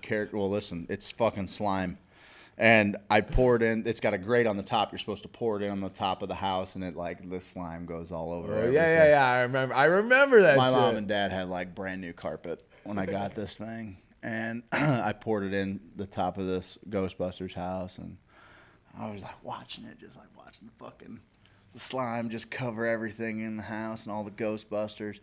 And dude, it bled out onto the carpet, and it never came out of that carpet. I will never forget. I don't think my mom has, to this day. I don't think that she's forgiven me. Is that the worst thing you've ever ruined at your house? Oh no, I'm sure. I mean, my mom was like every piece of furniture in the house was some kind of antique. Or like artisan living in a made museum. upholstery. And it's like, she's like, well, you just can't have anything nice. I'm like, I don't know. Maybe like fucking kid-proof the house a little bit. I'm just learning here. I'm just fucking figuring out by literally banging against everything. I knocked over a thing of nail polish remover on my parents. Like their nightstand had like a shelf with a light with like a whole deal back there. Is it like a waterbed? Yeah. Yeah, and it had that awesome like headboard with the fucking bookshelves and light in between the mirror. Yeah. What the fuck? Now that I think about it, the fuck was that all about? Cups that fold out. It was a swanky little setup. Dude, with all that those light. water beds were the shit. I'm bringing it back. That shit was awesome. No, they're terrible. It's fucking awesome, dude. I would lay in there with my dad. I would put like a real mattress in there. But like the whole water bed for frame, sure. those were the shit. I spilled fingernail polish remover all over it. They fuck up the varnish. Oh my God. I remember just looking at it every day in shame for the rest of my life. My mom was so disappointed. Like, what the hell did you do, man? You're a damn fool. Yeah. Get out some fucking old English, I don't know. How do you fix that? It's Stand. taking it out. No, Whatever. there's no fixing that. There was no fixing that. I didn't really break a lot of stuff. My sister did one time, though. I'll never forget. At the house, my family used to do puff paint activities. You know what puff paint is? I'm aware of it. So it's like these little tubes with like a little like needle tip that you can kind of like do shirts. You would know. You puff paint a shirt. You follow an outline. So my sister and grandma and mom were all into puff paint. And my mom was like, hey, I'm going out tonight. You're like, don't puff paint while I'm gone. I must have been 6. Maybe my sister was about 11 or 12. So my grandma was watching us. Or maybe we might have been a little older because I think maybe my sister was watching me, but maybe had to call grandma because she's doing the puff paint thing, in her room or whatever. Well, I guess every once in a while, if you didn't use a color in a while, you'd have to like stick a needle in that little spout to get it out. It's like glue kind of, and then you'd have to squeeze it out. Okay. Well, my sister was getting pissed. So she's like, on the black one on the bottle, and it just goes poof, everywhere in her room, black puff paint. And she comes out of her room and she looks like a cartoon where a bomb went off. That is absolutely and I'm awesome. like, and as a little brother, I'm like, oh my God, you're gonna die. Like, I'm packing her shit. Like, they're gonna make you move out. Like, oh my God. But I think my grandma came over and somehow like got it off the walls, out of the bedspread, out of the car, like women of that magic, generation. Grandma magic, I get that shit. Holy shit, dude. She probably she's like, oh, I'll bring some paint thinner, some lacquer, all this little, a little bit of bleach for the walls, and then I got some paint. Clean up the carpet. It was wild, but I remember like being. She was the wolf. Your grandma was the wolf. She was. That's all you had to say. Man, and if it was me who did that, she would have told me to eat a dick. Oh, it was that grandma? Uh-huh. Yeah. I get it. Pyromania here in Warren County is a pretty badass fireworks party. Oh. One time this kid also set a fire at my house I had this octagon table in my basement. You know, I had like shag carpet down there or whatever. There's a little swanky spot where we could hang out. You know, kids could get away. And we had this rectangle table in the corner. So it's leaving like a triangle of openness behind this table, but it's like an old, thick table. And we were just lighting like pieces of paper on fire, and like, you know, they'd go out. They're doing little strips, like little magazine strips and stuff. And we're just doing it on the paper in the basement. Fucking idiots. Yeah, not and smart. so we burned like a paper towel or something. Well, it starts to go, and my buddy's like, "Oh shit," and blows it, and it goes back behind the table, and it's just like, whoosh. Oh fuck! And we're like, oh my god! Yeah, well, the first So time I'm you like, see a fire, fucking like that shit so is. I'm like, Mom, I need a drink of water right now. I need a drink of water right now. And she's like, what the fuck is going on? And I'm like, give me a drink of water, woman. And she's like, what's going on? She just grabs some water and runs downstairs because she could like figure, I don't know if it was the smell or what, but we had a big old fucking burn on our carpet. It was Tony Roetto.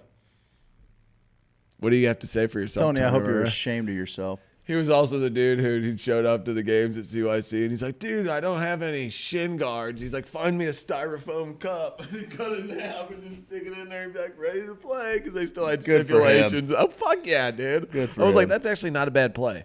No, They it's built a about the same. Pretty solid play. It's a great play. Yeah. What am I doing paying $11 for shin guards? Get a couple of them, double them up. No, for what real. are you doing? Yeah, I don't know. Especially for the youngins. Yeah, you know. It's when you spent $30. Well, on a pair of shin guards. I just have me, Oliver, and Ivan all wear the same size shin guard because I don't like a big shin guard. Kick me in the shin, I don't fucking care. Yeah, it doesn't feel I'm not great, getting but kicked in the honestly, shin. you I'm shouldn't not be- getting kicked in You the shouldn't shin. hit me that high up on the shin. You're not getting. If you're gonna play fullback, maybe you're gonna win a lot of 50-50 balls. You know, maybe I'll go roll into a it hard. 50-50 ball with no fucking I'll shin break your guards all leg day. in fucking half. There's no way.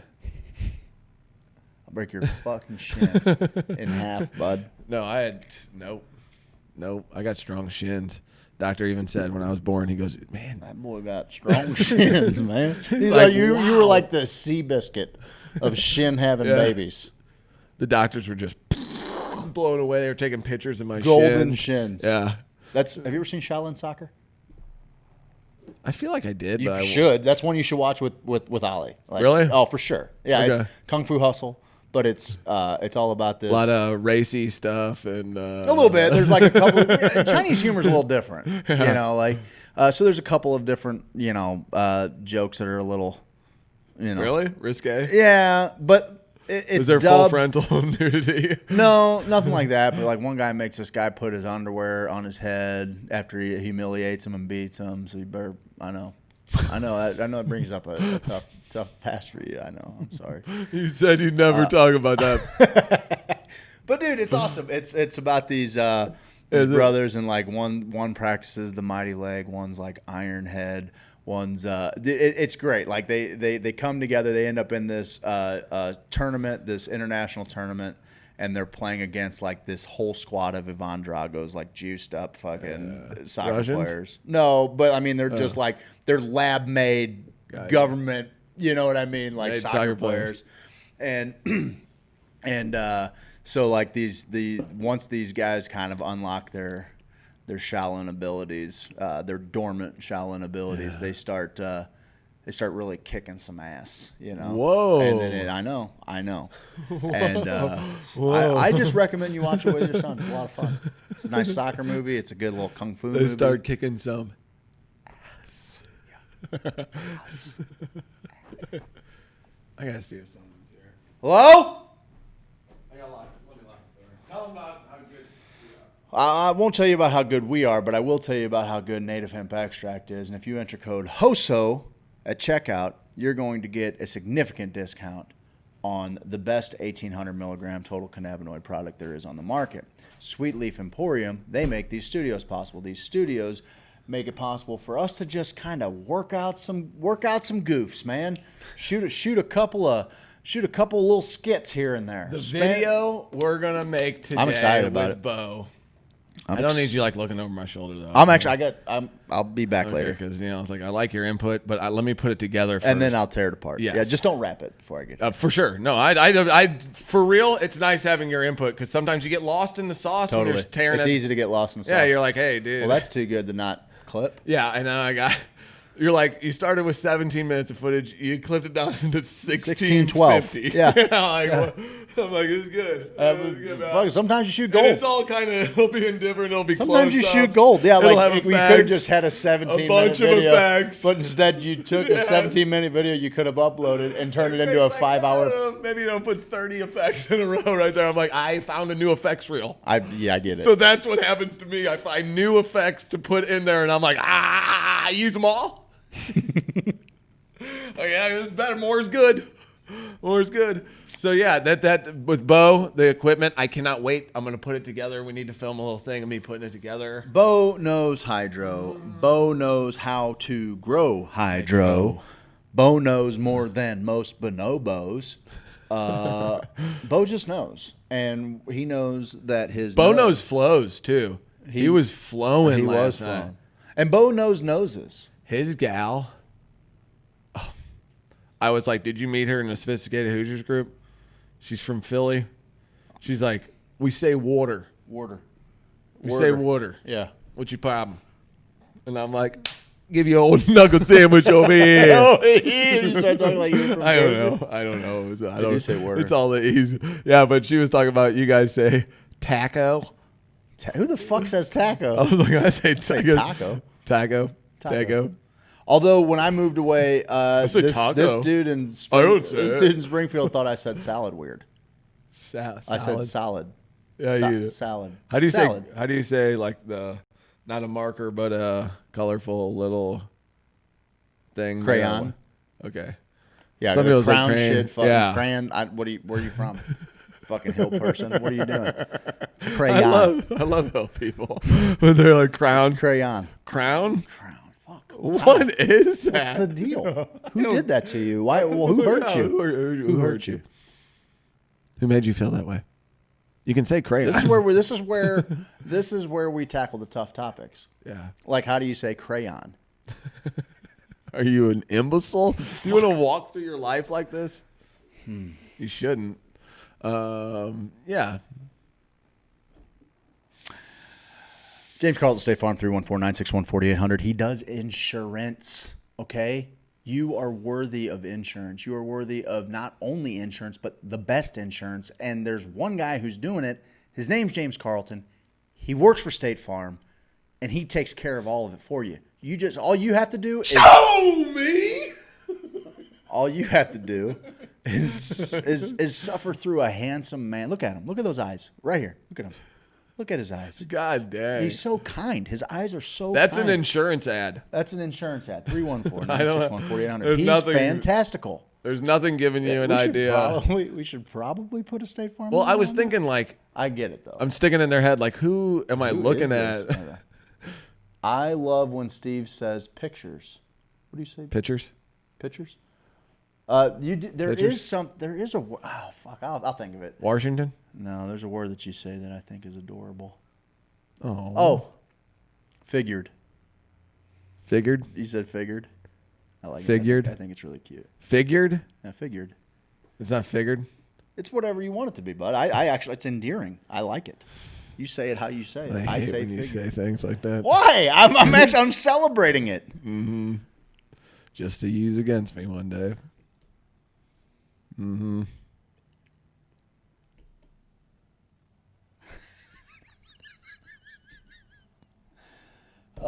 We have fun here. I like to think we have. I like you, Herfy. I like when you say things on the text. Yeah. What does Herfy say? What do you know about Herfy? How come? Herfy he got his package finally after 9 months. Reese's peanut butter. Yeah. Some people say Reese's, and those people Reese's peanut they're enemies of the state. Reese's. That's Reese's. Coupon. I'm a coupon guy, but coupon. But I mean, I can get on board with coupon, but I'm a coupon. You like coupon? Coupon's fine. Coupon's fun. It's fine. Yeah, I like that. Give me some coupons. What's some other brain busters? Let's see. Tomato, potato. Listen, there's no more tomato people in the world. Maybe Brits. Tomato. You can grow some tomatoes in the garden. Yeah, they say tomato. Only those fucking limeys. Nobody in America saying tomato. They're losers. Lost the war. Oh, do it. How you like that, Great Britain? Which way's an L? This way's an L. Which way? Hey, Great Britain. A couple hundred years later, still fucking losing. When people say Reese's Pieces, I hate when people say it's all gravy, baby. You do? Yeah, I fucking hate that. Why? I don't know. You don't like gravy? I knew there was a couple dickheads back in South City when I was growing up, and they're like, dude, it's all gravy.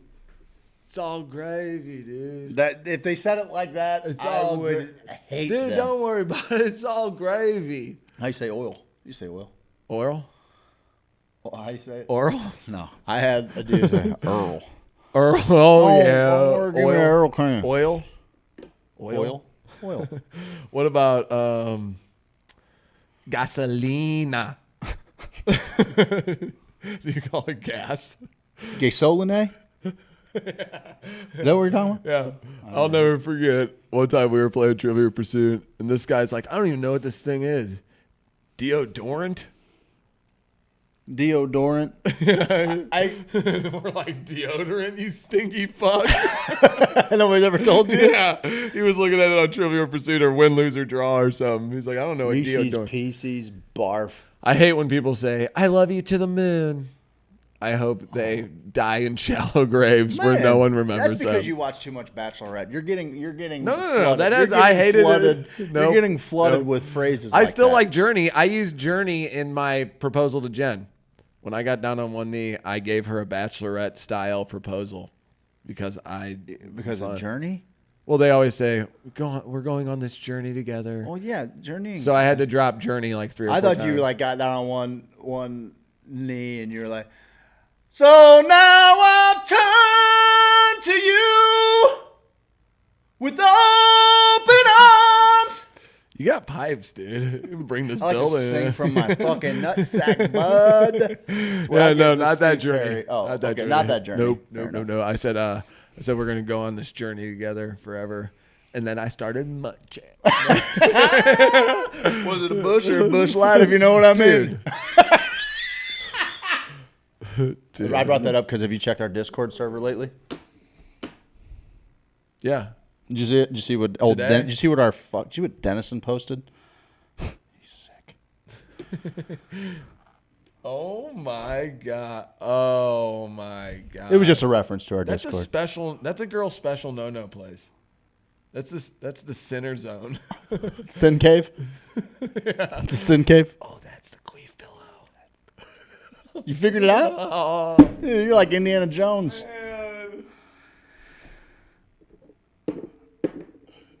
No. Oh, you're just swiping it out. I got you. Yeah, No, good it job, wasn't bud. the best Oh, it was great. reference. It was It great. I wasn't think you're supposed good. to replace it with Yeah, something dude, equaling. Yeah, it can't be. Oh, you got it. No, I'm with you. You're like good. this. You're good, bud. You're good. Bundren Property Group wants to sell your old, decrepit, falling down house. It's a And piece of it's garbage. a piece of garbage. Move out. You thought it was your dream home, but that was when your dreams were small, and they're bigger now. And what he's going to do is he's going to take you and he's going to put you in that new dream home and get you out of that old, stale, musty dream of yours from 10 years ago. You need a hug? That's what Bundren Property Group is going He'll to do. give it to you. It's the entertainment area. Oh, that's fair. It is the entertainment area. The entertainment area. The No Square. What's the entertainment center? Isn't that when people used to put their TVs and shit in? Yeah. Like, Boy, remember that how- fucking market took a hit, didn't it? With flat screens. Yeah, Poor bastards. that and water pipes just really, really took a hit. Really took a fucking smash. People could not give those motherfuckers away. Like, it's There's a 12 great- foot by 8 foot. There's a great scene in that Wayne show that I talked about last night with an old tube TV, old Really? Zenith.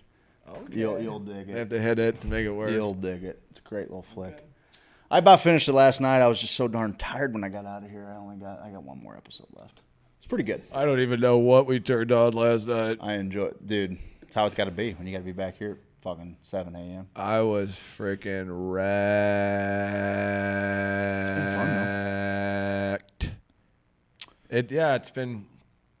It's been fun. Ms. Marketing, they're going to take leads and they're going to funnel them into your fucking. It's like when you're taking a little BP off a friend. He's like, "Where you want it?" And you put your bat out. You put your bat out right here. You say, "I want it right here." I love that. I want to hit it right here. And I could put it there as a pitcher. For the most part, yeah. Yeah. I'll give you a couple. Tell me where you want to give you a get couple. it. And that's basically what he's doing. He's just firing little 65-mile-an-hour straight, no movement fastballs for your business to knock out of the fucking park. That's what Adam McChesney is doing. That's what he does. That's what Ms. Marketing is doing for you. He could change your life. He could change. I'm not even shitting. I know. He could increase your business, your organization, the website traffic, the amount of engagement. This is what he does. And we're working alongside of him to offer a whole new thing for small businesses that maybe was out of their budget, out of their reach, or just out of their mind, like just in the back of their mind. Maybe they didn't know how important this was for social media and engagement. And we're going to work with Adam, and he's going to use that to get even more people, to get the crowd of people that you want to be appealing to.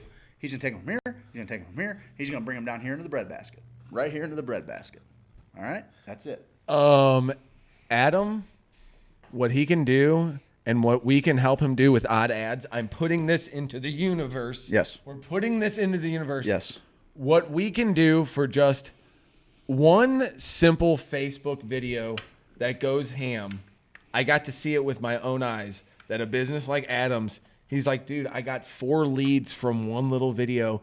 It was the most liked picture besides my dog and my wedding. Yeah. Like, okay. Yep. If that's what you need in today's world, and we found a guy who can help us get our ideas out to new people and not have any even attachment to what we do here, have it be its own little deal, odd ads that we can just, because our content sometimes gets lost in the constant feed. Our group is amazing with content. Yeah, totally. Yep. So it's like, okay, well, I'm not seeing everything, fine, and Facebook even says only 5% of your people are probably seeing a post at a time. Yeah. You know what I mean? So it's like, and their algorithm doesn't make sense either. They're just trying to sell us, make money off of this post is performing 70% better than other posts. And I'm like, no, it's not. I see all of it. Why are you lying to my fucking face? Because I'll get excited. I'm like, which one is it? And I'm like, get the fuck out of here.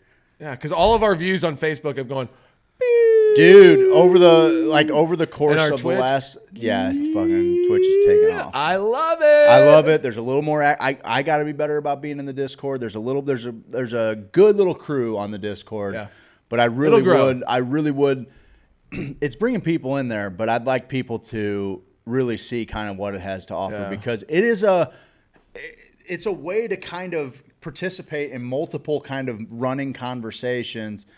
Add things here and there. You found something great. Yeah. There's a spot for it on the Discord, show discussion. Yeah, no doubt for sure on that.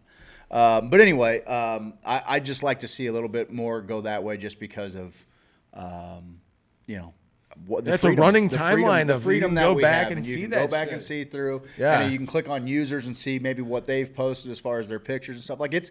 Once you kind of learn how to navigate it, especially on the desktop, it is great on the desktop. But I mean, the app's fine too, but the desktop just kind of opens up a lot more ability to kind of participate and see who's kind of posting what and everything. I dig it. I really do. I dig it a bunch. So I hope a bunch of people will keep moving that way because you're right. Like, we're not necessarily doing anything different. This is what I found interesting.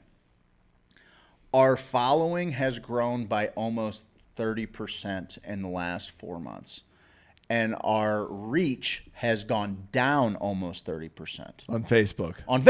Yes. Yeah, that's what I'm saying. So, that doesn't make sense. You can't grow. We spread fake news. You can't grow in following and have less reach. That just, it's like, I mean, I guess it makes sense by their algorithms. That's fine. But, logically, that's fucking bullshit. Yeah. It should be, the amount of reach that you have should rise with a growing audience. Yeah. You know, so. And we tried to get an ad boosted that failed because of wording about drugs or whatever. And sometimes that'll fucking red flag. Dude, that was fucking 2 years ago. Oh, I tried one. Remember, I tried to do those 2 pictures and What stuff. were they? Yeah. The one got approved, so I was like, "Oh, I'm gonna try the other one," because we don't get approved for that kind of stuff. Yeah. And Facebook's becoming pay to play. Yeah, that's fine. But there's ways to. That's why really I think it's great that fine-tune like it. Trump's got a bunch of people leaving Facebook for Parler. Fucking rock and roll. Yeah. I hope fucking 50 million people leave Facebook and go to Parler and For cancel sure. their Facebook accounts. So that Facebook's like, maybe we need we can't to collect data dial as it much. back a little bit. Maybe we need to dial it back just a little bit. You know, Yeah, I don't would know. hope so. Or maybe we just need to go buy this fucking one and keep doing what we're doing. Exactly what you do. That's the deal. bud. Who else? Did I get everybody? I think that's it. Spanish Society, where we're gonna do some fun Yeah, stuff. the Spanish Society, we have Friendsgiving. November 21st. There's going to be a little potluck action. We're going to put a little box out there. You guys can stuff it full of canned goods. We're going to help out our friends' holiday helpings. That Rachel and Rachel doing that. I believe Rachel Starling and Rachel Crawford are kind of spearheading that deal. If I'm missing somebody. And Rachel from Friends, too. Oh, and Rachel from Friends? Uh-huh. Tight sweater Rachel from Friends? That was peak Jen right there. Yeah, man. It's been fun. It's been real. I'd even say it's been real fun, Steve-O. But there is one thing that we normally do. What's that? You know, to end the show. What is it? Cowabunga.